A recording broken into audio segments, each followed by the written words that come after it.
হ্যাঁ। আসসালামু আলাইকুম, আমি ডক্টর আফ্রিদি জামান প্রমি। বর্তমানে এফসিপিএস পার্ট টু ট্রেনি হিসেবে ঢাকা মেডিকেল কলেজ হসপিটালে আছি, গাইনি অ্যান্ড অবস ডিপার্টমেন্টে।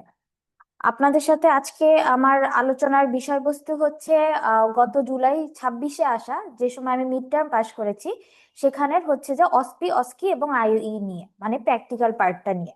তো আমি ফার্স্টে আপনাদেরকে একটু নাম্বার ডিস্ট্রিবিউশন সম্পর্কে একটু বলে দিই, কারণ অনেকেরই কনফিউশন থাকে।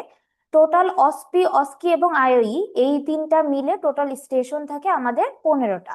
এর ভিতরে অসপি এবং অস্কি এই স্টেশন থাকে, অসপি অস্কি হচ্ছে যে 10টা এবং আইওই থাকে 5টা স্টেশন। তো এই 10টা স্টেশনের প্রত্যেকটা স্টেশনের মার্কস থাকে হচ্ছে যে 5 করে, এবং এই মানে 5 10 কে 50 হলো। আর আইওই তে হচ্ছে 5টা স্টেশন, মার্কস থাকবে 10 করে, সেখানেও 50। তাহলে টোটাল আমাদের মিড টার্মের প্র্যাকটিক্যাল পরীক্ষাটা হচ্ছে যে 100 মার্কের। আচ্ছা, এখন এই অসপি অস্কি এই পার্টটুকুর ভিতরে আপনার হচ্ছে স্ট্যাটিক স্টেশন থাকে, কাউন্সেলিং স্টেশন থাকে, আর প্রসিডিউর স্টেশন থাকে। তো আমরা আজকে ফার্স্টে স্ট্যাটিক স্টেশন দিয়ে শুরু করব। তো আমার আমার টাইমে মানে জুলাই 26-এ আর কি, তখন স্ট্যাটিক স্টেশন ছিল 4টা। তো 4টা স্টেশনের আমাদের ফার্স্ট ছিল 2টা পিক্টোগ্রাম ছিল। তো ফার্স্ট আমি যে পিক্টোগ্রামটা পেয়েছি সেটা দেখেন, আপনারা দেখেই বুঝতে পারছেন এটা কি। এটা হচ্ছে একটা অ্যানেনকেফালিক বেবি। তাহলে আমাদের ফার্স্ট কোশ্চেন ছিল ডেসক্রাইব দিস পিকচার। তাহলে হচ্ছে যে আমরা লিখবো, একদম শর্টকাটে লেখা লিখবো আর কি, picture showing an anencephalic baby. Then next question ছিল when and how this condition can be diagnosed, কখন এবং হচ্ছে যে কিভাবে ডায়াগনোসিস করা যায়। তাহলে ডায়াগনোসিসটা কিন্তু আর্লি করা যায়, as early as 10 weeks of জেস্টেশনে আপনি ডায়াগনোসিস করতে পারবেন। এবং কিভাবে করা যায়, সোনোগ্রাফিক ফাইন্ডিংস এর মাধ্যমে করা যায়। এবং ফাইন্ডিংসটা কি থাকবে, সেটা হচ্ছে যে অ্যাবসেন্স অফ ক্রেনিয়াল ভল্ট। দেখেন আমাদের কিন্তু এই মাথার মানে খুলিটা তৈরি হয় না, ব্রেনই তৈরি হয় না। আর অ্যানজিওমেটাস ব্রেন টিস্যু। আচ্ছা, নেক্সট কোশ্চেন ছিল আমাদের what complication May arise with this condition. তাহলে এই কন্ডিশনের কারণে কি কি কমপ্লিকেশন হতে পারে। দেখা যায় যে হাইড্রামনিয়াস পেশেন্ট আপনার কাছে, মানে মা আপনার কাছে হাইড্রামনিয়াস নিয়ে প্রেজেন্ট করতে পারে, সাথে ম্যাল প্রেজেন্টেশন থাকতে পারে। আমাদের মোস্ট কমন প্রেজেন্টেশন হচ্ছে কেফালিক প্রেজেন্টেশন। এবং এই ধরনের যেহেতু এদের মানে ব্রেইনই তৈরি হয় না, তো এরা বেশিরভাগ সময় কিন্তু ফেস প্রেজেন্টেশন নিয়ে মানে অ্যাপিয়ার করে, তাইলে যেটা হচ্ছে ম্যাল প্রেজেন্টেশনের ভিতরে পড়ে। এছাড়াও preterm labour, obstructed labour, shoulder dystocia, এগুলা কমপ্লিকেশন অ্যারাইজ করতে পারে। আমাদের টাইমে মাত্র 4টা লিখতে বলছিল। যদি আপনার বেশি মনে থাকে তাহলে আপনি বেশি লিখলে ভালো, কারণ বিসিপিএস এর একটা নির্দিষ্ট প্রোফর্মা থাকে। তো আপনি তো জানেন না ওখানে ওরা কি লিখে দিয়েছে। তো একটু বেশি লিখতে পারলে আপনাদের জন্য সুবিধা। আচ্ছা, নেক্সট কোশ্চেন হচ্ছে how do you prevent this condition. তাহলে এই কন্ডিশনটাকে প্রিভেন্ট কিভাবে করবো, আমরা ডেইলি সাপ্লিমেন্টেশন দিব ফলিক অ্যাসিডের 5 মিলিগ্রাম ডেইলি। এটা শুরু করতে হবে beginning 1 month before conception and should be continued up to 12 weeks of gestation. আচ্ছা, এটার ইনসিডেন্স এসেছিল, তো আমরা নর্মালি ইনসিডেন্সটা বাদ দিয়ে থাকি, কিন্তু আমাদের 2টা পিক্টোগ্রামে কিন্তু ইনসিডেন্স নিয়ে এসেছিল। তো আপনারা এই জিনিসগুলো একটু খেয়াল করবেন। দেখা যায় যে 1000 বার্তের ভিতরে একজন কিন্তু এই অ্যানেনকেফালি নিয়ে জন্ম নিতে পারে। আচ্ছা, তাইলে আমরা এটা রেফারেন্স আমি অ্যাড করে দিয়েছি। আপনারা যদি এখন কেউ লাইভে থেকে থাকেন তাহলে কিন্তু আপনারা একেবারে বই নিয়ে বসতে পারেন। তো 370 নম্বর পেজে অ্যানেনকেফালি ডিটেলস আছে।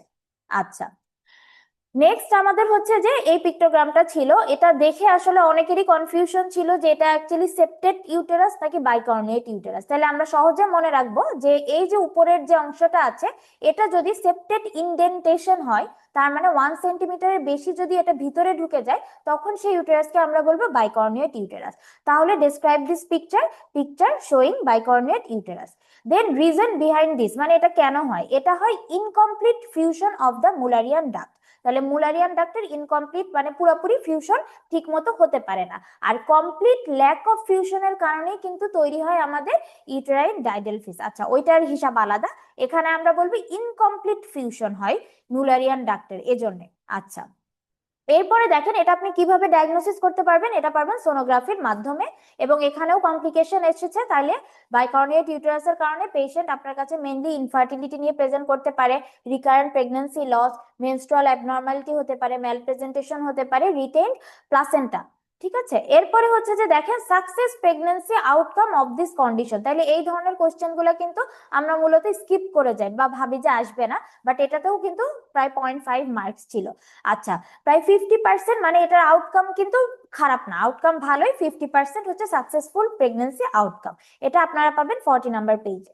আচ্ছা, নেক্সট আমাদের স্ট্যাটিকে ছিল একটা স্টেম ছিল, a 32-year primary female comes to hospital at 30 weeks with the complaints of severe headache, blurring of vision, admission এ তার বিপি পাওয়া গেছে 160/110 আর ইউরিন অ্যালবুমিন 2+। তাহলে ডায়াগনোসিস কি হবে? ডায়াগনোসিস হবে primi gravida, 30 weeks of pregnancy with pre eclampsia, যেহেতু BP বেশি plus urine albumin 2+, সাথে যেহেতু হেডেক এবং ব্লারিং অফ ভিশন আছে, তার মানে উইথ সিভিয়ার ফিচার।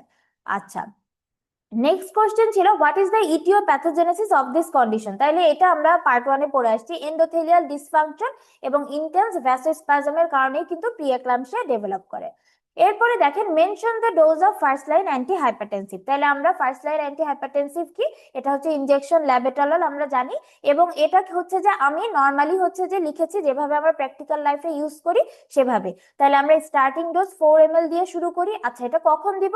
যখন হচ্ছে যে আমাদের ডায়াস্টোলিক প্রেসারটা 110 মিলিমিটার অফ মার্কারির বেশি থাকবে। তাহলে এটা আমরা 4 ml থেকে শুরু করব, এরপরে 15 মিনিট পরে বিপি চেক করব, তারপরে হচ্ছে যে 8 ml দিব, তারপরে তার 15 মিনিট পরে আবার বিপি চেক করে যদি 110-এর, যতক্ষণ না পর্যন্ত ডায়াস্টোলিক ব্লাড প্রেসার 110-এর নিচে নামবে ততক্ষণ পর্যন্ত আমরা 15 মিনিট পর পর 4 ml, 8 ml, তারপর 16 ml, 32 ml, 64 ml পর্যন্ত আমরা এটা দিয়ে থাকি। এবং পরবর্তীতে এরপরেও যদি না কমে তখন আমরা হাইড্রোলাজিনে যাই। তাহলে প্র্যাকটিক্যালি আমরা যেভাবে ইউজ করি ল্যাবেটললটা আমি সেভাবেই লিখে দিয়েছিলাম। আচ্ছা, লিখে এসেছিলাম। নেক্সট হচ্ছে যে what prophylactic measure you should advise for this patient. তাইলে আমরা নর্মালি কারোর যদি প্রিএক্লাম্পসিয়া আগে থেকে আমরা জেনে থাকি বা হচ্ছে যে বিপি বেশি থাকে তাদের ক্ষেত্রে কিন্তু আমরা প্রোফাইল্যাকটিক হিসেবে লো ডোজ অ্যাসপিরিন 75 থেকে 150 milligram per oral daily at night, ঠিক আছে, মানে ওরালি দিয়ে থাকি, ইউজুয়ালি 150 মিলিগ্রামই দেয় এবং হচ্ছে প্রত্যেক দিন রাতে। আচ্ছা, what complication May arise if left untreated. তাহলে প্রি এক্লাম্পসিয়ার কমপ্লিকেশন আমরা জানি, ম্যাটারনাল কমপ্লিকেশন কি হবে? এক্লাম্পসিয়া, প্লাসেন্টাল অ্যাব্রাপশন, তারপর হচ্ছে retinal detachment, cerebral haemorrhage, acute renal failure, এমনকি মায়োকার্ডিয়াল ইনফার্কশন, ডিআইসি ডেভেলপ করতে পারে। আর ফিটাসের ক্ষেত্রে কি হয়? কয়েকটা কথা একদম আমরা স্পষ্টভাবে মনে রাখতে পারি। একটা হচ্ছে এফজিআর হতে পারে, আইইউডি হতে পারে, বার্থ অ্যাসফিক্সিয়া হতে পারে, তারপর নিওনেটাল কি আইসিইউ লাগতে পারে। ঠিক আছে, প্রি ম্যাচিউরিটি তো থাকবেই। আচ্ছা, আমাদের লাস্ট যে স্ট্যাটিক স্টেশন ছিল লেবার কেয়ার গাইড নিয়ে, তো এটা নিয়েও হচ্ছে যে আমাদের সবার মানে যারা পড়ে গেছি তারা মোটামুটি পেরেছি। তো আমাদের দেখেন component of labour care guide. তো লেবার কেয়ার গাইডটা আপনারা কোথায় পাবেন? এটা হচ্ছে লেবার রুম ম্যানেজমেন্ট প্রোটোকলের একটা পিডিএফ আছে, যেটা আপনাদেরকে দিয়ে দেওয়া হবে গ্রুপে। এবং হচ্ছে যে আপনারা আলাদা বইও থাকতে পারে, বইও কিনতে পারেন। তো এটার কম্পোনেন্ট গুলা কি, আগে আমরা পার্টোগ্রাফ ইউজ করতাম, এখন ডাব্লিউএইচও অনুযায়ী এখন লেবার কেয়ার গাইড আস্তে আস্তে ইউজ হচ্ছে সব জায়গা। তাইলে কম্পোনেন্ট ইউজুয়ালি হচ্ছে যে 7টা মতো। তো identifying information and labour characteristic at admission, এরপরে supportive care, care of the baby, care of the mother, then progress of the labour, medication, আর একটা হচ্ছে শেয়ার ডিসিশন মেকিং। তাইলে এর ভিতরে আপনারা ইতিমধ্যে বুঝে গেছেন যে পার্টোগ্রাফি কিন্তু আমাদের এতগুলা সেকশন ছিল না। তাইলে এখানে লেবার কেয়ার গাইডে, যেটাকে সংক্ষেপে এলসিজিও বলা হয়ে থাকে, সেগুলোর কিন্তু আলাদা আলাদা কম্পোনেন্ট আছে।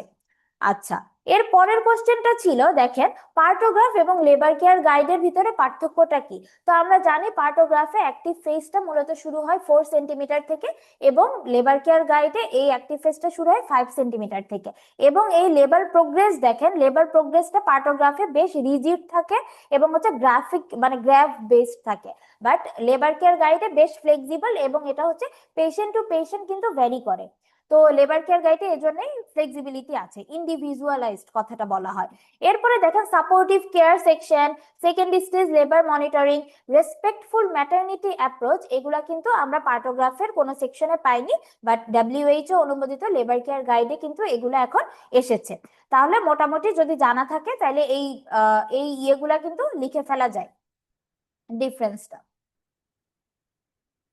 আচ্ছা, নেক্সট ছিল হচ্ছে যে what are the supportive care of LCG. আমরা কম্পোনেন্টটা অলরেডি পড়ে এসেছি যে এলসিজির ভিতরে হচ্ছে যে এলসিজির ভিতরে হচ্ছে যে সাপোর্টিভ কেয়ার একটা সেকশন আছে, এবং সেখানে সেখানে সাপোর্টিভ কেয়ার বলতে কি বোঝায়, সেটা হচ্ছে প্রেজেন্স অফ চুজেন পার্সন। তার মানে আপনার পেশেন্ট কিন্তু মানে মা চাইলে একজনকে কাছে রাখতে পারবে লেবারের টাইমে, ডেলিভারি টাইমে। এরপরে oral hydration and nutrition maintain, এরপরে ম্যাটারনাল পজিশন এন্ড মোবিলিটি, আর একটা হচ্ছে পেইন ম্যানেজমেন্ট। আচ্ছা, তাইলে এগুলো হচ্ছে সাপোর্টিভ কেয়ার অফ এলসিজি। দেখেন এটা 40 নাম্বার পেজে আপনারা কিন্তু এই ডিটেলস সম্পর্কে জানতে পারবেন। আচ্ছা,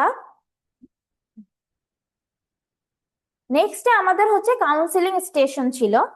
তো আমরা হচ্ছে যে কাউন্সিলিং এখন শুরু করব। কাউন্সিলিং এর ভিতরে আমাদের ফার্স্ট যে কাউন্সিলিংটা ছিল সেটা হচ্ছে যে ভিব্যাক, তারপরে বিএলটিএল, এরপর হচ্ছে মায়োমেক্টমি।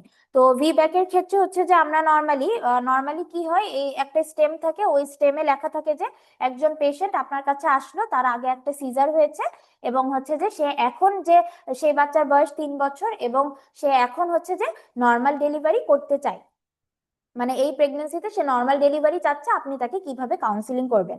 স্টেমটা অনেকটা এরকম ছিল। আচ্ছা, এই যে দেখেন, 25-year-old সেকেন্ড গ্যাভিড উইমেন আসলো থার্ড ট্রাইমেস্টারে, তার হিস্ট্রি ছিল 3 বছর আগে তার এলএসসিএস হয়েছে এবং সে এখন ভ্যাজানাল ডেলিভারি করতে চায়। Then how do you counsel her for VBAC? তাহলে হচ্ছে যে এই ধরনের পেশেন্টদের ক্ষেত্রে মানে যে কোনো কাউন্সিলিং এর ক্ষেত্রে আমরা ফার্স্টে গ্রিটিংস করে নিব, মানে কয়েকটা পয়েন্ট যদি মাথায় রাখেন এবং পয়েন্ট অনুযায়ী আপনি যদি পুরোটা নাও বলতে পারেন, তাহলে কিন্তু জাস্ট পয়েন্টটা টাচ করলেও আপনি মার্কস পাবেন। তাইলে নর্মালি ভিব্যাক এর ক্ষেত্রে কি হয়, ভিব্যাক এর ক্ষেত্রে আমরা ফার্স্টে গ্রিটিংস দিব, গ্রিটিংস দিয়ে এরপরে সে যে জিনিসটা নিয়ে এসেছে সেটা তার কাছে আর কি ডিটেলসটা বলবো, বলার পরে তার হিস্ট্রি নিব, হিস্ট্রির পরে হচ্ছে যে আমরা তার অ্যাডভান্টেজ ডিসঅ্যাডভান্টেজ এবং এই রিলেটেড কোনো ইনভেস্টিগেশন লাগবে কিনা সেভাবে বলে বলে আস্তে আস্তে আগাবো।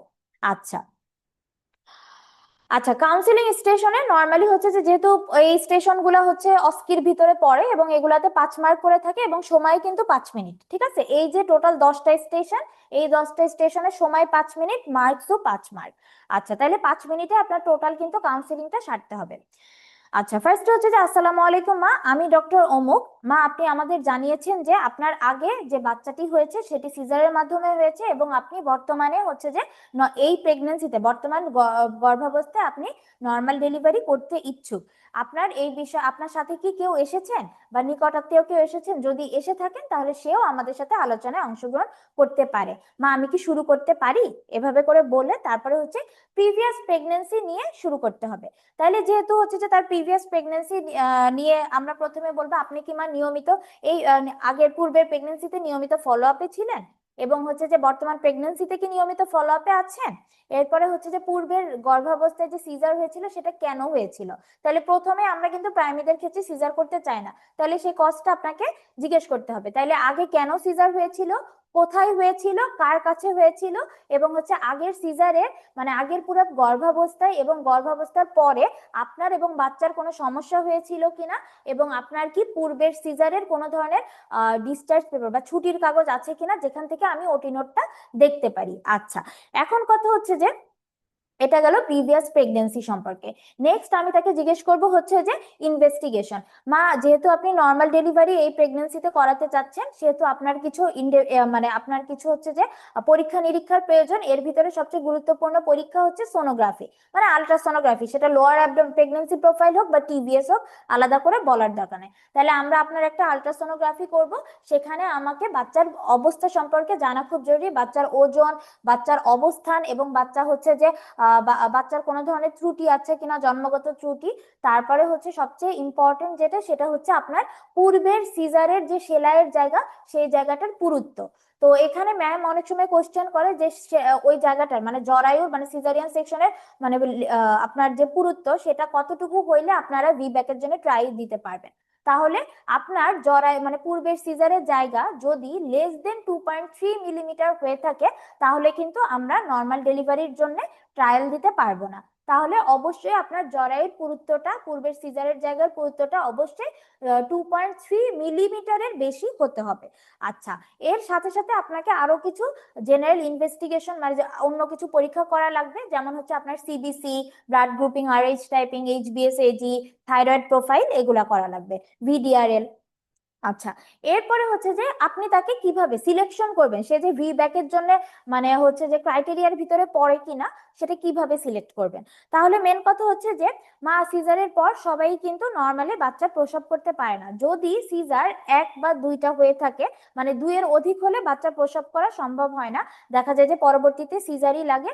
যেহেতু আপনার একটা বাচ্চা রয়েছে, সেহেতু আমরা এবার বাচ্চার জন্য নর্মাল ডেলিভারির জন্য ট্রায়াল দিতে পারি। এবং হচ্ছে যে মা আপনার আমরা মাসিকের রাস্তাটা দেখে নিব সেটা সংকীর্ণ আছে কিনা এবং বাচ্চা অস্বাভাবিকভাবে অবস্থান আছে কিনা, এগুলো আমাদের পরীক্ষা করে দেখা লাগবে। সাথে হচ্ছে যদি বাচ্চার ওজন অস্বাভাবিকভাবে বেশি হয়, তাহলে সেক্ষেত্রে কিন্তু আমরা ট্রায়াল মানে নর্মাল ডেলিভারি ট্রায়াল দিব না। আচ্ছা, এরপরে হচ্ছে যে এটা হচ্ছে সিলেকশন ক্রাইটেরিয়া, আপনি কেন মানে তাকে সিলেক্ট করবেন। এবং অবশ্যই আপনার বাচ্চার ডেলিভারি একটা টারশিয়ারি কেয়ার হসপিটালে হতে হবে, যেখানে হচ্ছে যে আপনার যদি এমার্জেন্সি কোনো প্রয়োজন হয়, তাহলে এমার্জেন্সি প্রয়োজন আপনি বলে ফেলবেন। যদি আপনার জরায়ু কোনোভাবে ফেটে যায়, অথবা যদি আপনার ডেলিভারি মানে আস্তে আস্তে প্রোগ্রেস না করে, মানে আস্তে আস্তে সামনের দিকে ধাবিত না হয়, সেক্ষেত্রে হচ্ছে যে এমার্জেন্সি আপনার আবার সিজার লাগতে পারে। তাই আপনাকে এমন জায়গা মানে এমন হসপিটালে করা লাগবে যেখানে আপনার একই সাথে বাচ্চার জন্য কাচের ঘরের ব্যবস্থা রয়েছে এবং এমার্জেন্সি সিজারের ব্যবস্থা রয়েছে। তাহলে এই কয়েকটা কথার ভিতরে আপনি কিন্তু বেশ কয়েকটা পয়েন্ট টাচ করে ফেললেন। একটা হচ্ছে মানে আপনার ভি ব্যাকের যে ক্রাইটেরিয়া, সেই ক্রাইটেরিয়াও টাচ করলেন। সাথে হচ্ছে যে আপনার জরায়ু ফেটে গেলে, যে কোনো সময় ফেটে যেতে পারে, অথবা বাচ্চার কাচের ঘর লাগতে পারে, তাহলে সেটার জন্য যে টারশিয়ারি কেয়ার হসপিটাল লাগবে সেটাও বলে ফেললেন। এরপরে বলবেন যে আপনার হচ্ছে যে আহ আহ, এই নর্মাল ডেলিভারির জন্য আপনাকে মানে 2 ব্যাগ অ্যাটলিস্ট রক্ত জোগাড় করে রাখতে হবে, কারণ যদি দরকার হয় যাতে আমরা সাথে সাথে রক্তের ব্যবস্থা করতে পারি। তাহলে এটাও বলে রাখলেন।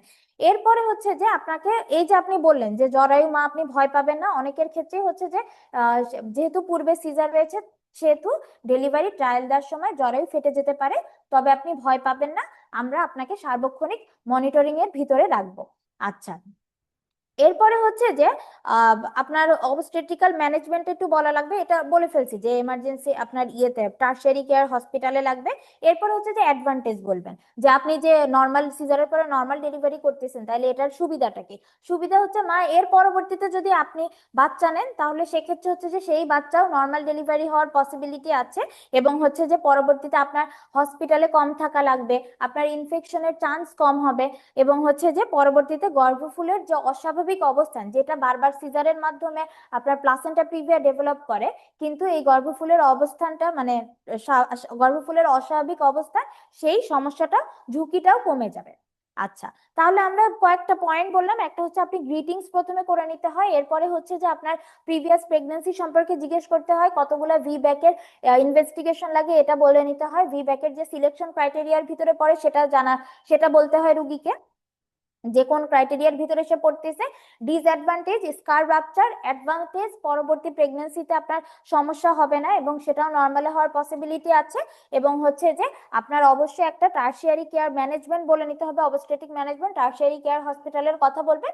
এবং লাস্টে বলবেন কি, মা আপনি কি আমার সব কথা বুঝতে পেরেছেন, আপনার কি কিছু জানার আছে, এতক্ষণ ধরে মনোযোগ দিয়ে শোনার জন্য আপনাকে ধন্যবাদ। তাইলে ভি ব্যাকের কাউন্সিলিংটা কিন্তু টোটালি মানে যদি আপনি পয়েন্ট আকারে পড়েন, মানে যেটা আপনি রিটার্নের জন্য পড়বেন সেগুলাই আপনি জাস্ট বাংলায় বলবেন, পয়েন্টগুলো টাচ করতে পারলে নাম্বার পাবেন এবং 5 মিনিটে কাউন্সিলিং শেষ করা সম্ভব। আচ্ছা, তাইলে আমাদের ভি ব্যাকের কাউন্সিলিংটা শেষ। এরপরের কাউন্সিলিংটা ছিল বায়োল্যাটারাল টিউবার লাইগেশন নিয়ে। তাহলে 40-year-old উইমেন আসলো এবং প্যারা 4 মানে 4টা বাচ্চা আছে, has completed her family and request for permanent contraception.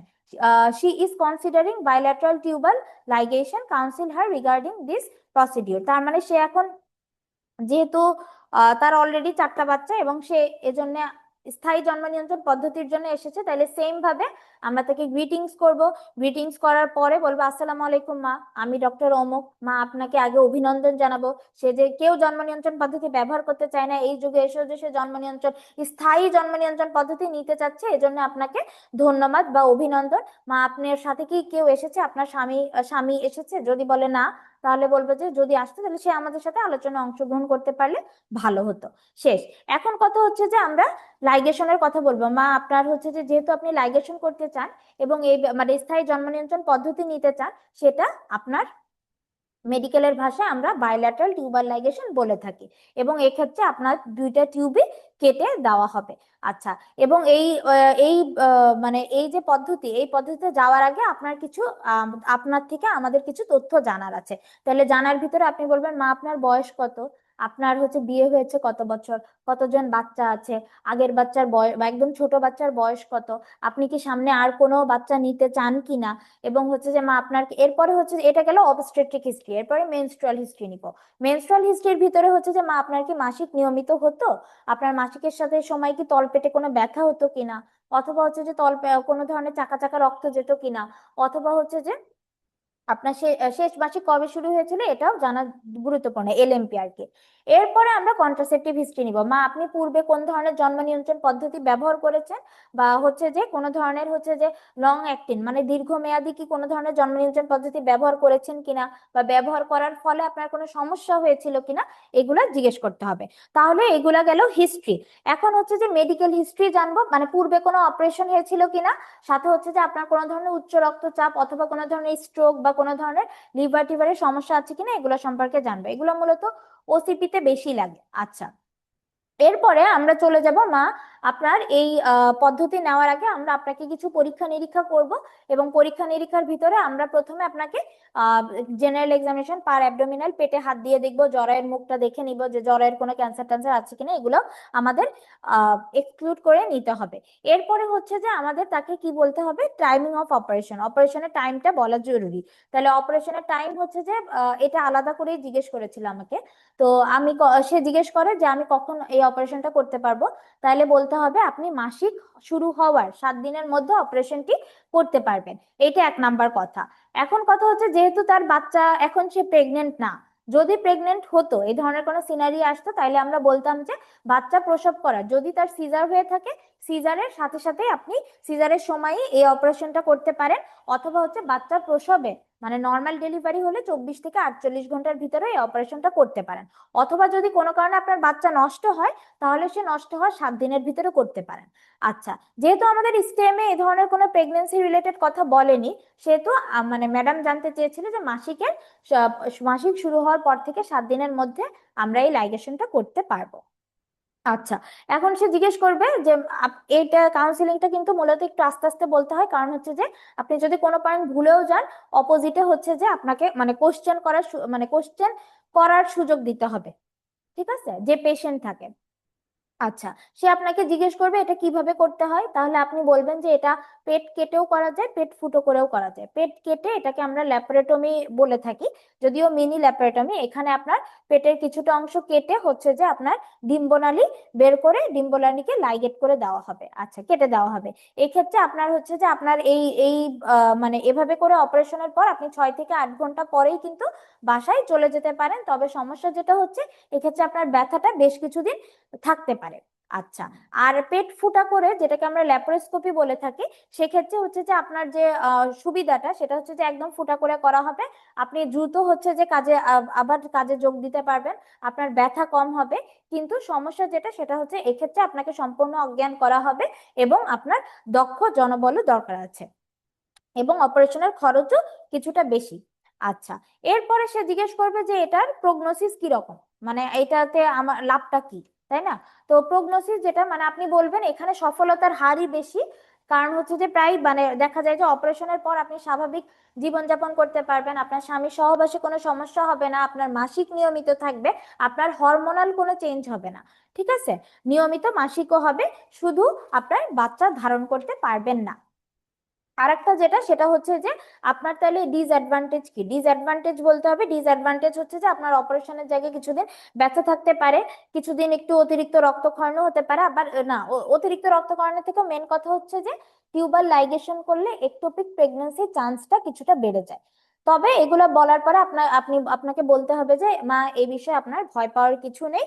আর হচ্ছে যে এখানে গর্ভধারণের সম্ভাবনা, মানে লাইগেশন করার পরেও গর্ভধারণের সম্ভাবনা খুবই কম। আচ্ছা, এরপরে আপনাকে হচ্ছে যে কোশ্চেন করবে যে আমি কি পরবর্তীতে বাচ্চা নিতে পারবো? যে আমি অনেকদিন পরে সিদ্ধান্ত নিলাম যে এখন আমি বাচ্চা নিতে চাচ্ছি, তখন বলতে হবে হ্যাঁ মা আপনি পুনরায় বাচ্চা নিতে পারেন। এই লাইনটার জন্য আপনার আলাদা মার্কস থাকে। রিক্যানালাইজেশন নামে একটা অপারেশনের পদ্ধতি আছে, যে পদ্ধতির মাধ্যমে আপনার ডিম্বনালী পুনরায় জোড়া করে আপনি পুনরায় গর্ভধারণ করতে পারবেন।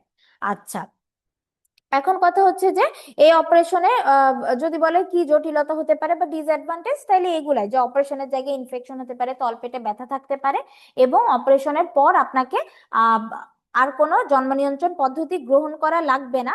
তবে পরের মাসিক শুরু হওয়া পর্যন্ত এই 1 মাস আপনাকে কোনো একটা জন্ম নিয়ন্ত্রণ পদ্ধতি, অস্থায়ী জন্ম নিয়ন্ত্রণ পদ্ধতি ব্যবহার করতে হবে। তাহলে এই টোটাল জিনিসটা গেল হচ্ছে যে বাইলেটারাল টিউবার লাইগেশনের। লাস্টে আপনি কি বলবেন? লাস্টে বলবেন যে মা আপনার স্বামী কি রাজি আছে কিনা এই পদ্ধতিতে। সে বলবে যে হ্যাঁ রাজি আছে এরকম। তারপর বলবেন যে মা আপনার কি কোনো আর কিছু জানার আছে কিনা, আপনি কি আমার সব কথা বুঝতে পেরেছেন? ধৈর্য সহকারে শোনার জন্য আপনাকে ধন্যবাদ। তাহলে এখানে যে ইম্পর্টেন্ট পয়েন্ট ছিল সেটা হচ্ছে পেশেন্টের হিস্ট্রিটা ইম্পর্টেন্ট ছিল, তার হচ্ছে আগের বাচ্চার এবং মাসিকের সময় অতিরিক্ত রক্তক্ষরণ টরণ হয় কিনা এগুলোর জানার দরকার ছিল। সাথে হচ্ছে যে আপনি এক্সামিনেশন করবেন সেটা জানার দরকার ছিল, এবং হচ্ছে যে আপনি কি ধরনের পেট ফুটা করে পেট কেটে, এটার জন্য আলাদা মার্কস থাকে। পরবর্তীতে আবার সে রিক্যানালাইজেশনে প্রেগনেন্সি রিক্যানালাইজেশন করে প্রেগনেন্ট হতে পারে, এটার জন্য মার্কস পয়েন্ট ছিল।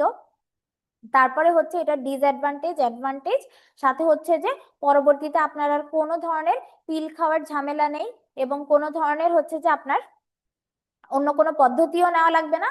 শুধুমাত্র অপারেশনের পর পরবর্তী মাসিক হওয়া পর্যন্ত আপনাকে একটা অস্থায়ী পদ্ধতি ব্যবহার করা লাগবে। আর এটার ব্যর্থতার হার খুবই কম, সফলতার হার খুবই বেশি। এবং হচ্ছে যে এটাই যে আপনার স্বামীর পারমিশন আছে কিনা, এবং হচ্ছে যে আপনি সব কথা বুঝতে পেরেছেন কিনা। তাহলে এটা ছিল হচ্ছে যে আমাদের বিএলটিএল এর কাউন্সিলিং। আচ্ছা, তাহলে নেক্সট যে কাউন্সিলিং, নেক্সট কাউন্সিলিং হচ্ছে মায়োমেক্টমি নিয়েছিল। তো যে কোনো অপারেটিভ কাউন্সিলিং করা তুলনামূলক আসলে ইজি। তাহলে হচ্ছে যে আমরা একটু মায়োমেক্টমির কাউন্সিলিং এ চলে যাব। মায়োমেক্টমির কোশ্চেন ছিল একজন 30 ইয়ার ওল্ড ফিমেল আসলো, 30 ইয়ার ফিমেল এসে হচ্ছে যে আপনাকে 30 ইয়ার ওল্ড ফিমেল আসলো, এসে হচ্ছে যে আপনাকে কমপ্লেন করলো হ্যাভি মেনস্ট্রুয়াল ব্লিডিং এ, এবং তারা অনেকদিন ধরে হচ্ছে বাচ্চা নেওয়ার ট্রাই করতেছে, বাট হচ্ছে যে কনসিভ হচ্ছে না। তো সোনোগ্রাফিক ফাইন্ডিংস এ কি বলেছে, লার্জ সাবমিউকোসাল ফাইব্রয়েড, আপনি কিভাবে মায়োমেক্টমির জন্য কাউন্সিলিং করবেন। আচ্ছা, তো সেম একই ভাবে আসসালামু আলাইকুম মা, আমি অমুক, মা আপনার আলট্রাসোনোগ্রাফি রিপোর্ট ইতিমধ্যে আমার হাতে এসেছে। আমি এই বিষয়ে আপনাকে কিছু জানাতে চাচ্ছি। আপনার সাথে কি আপনার নিকটাত্মীয় বা স্বামী এসেছেন? যদি এসে থাকেন তাহলে সে আমাদের সাথে আলোচনায় অংশগ্রহণ করলে খুবই ভালো হয়।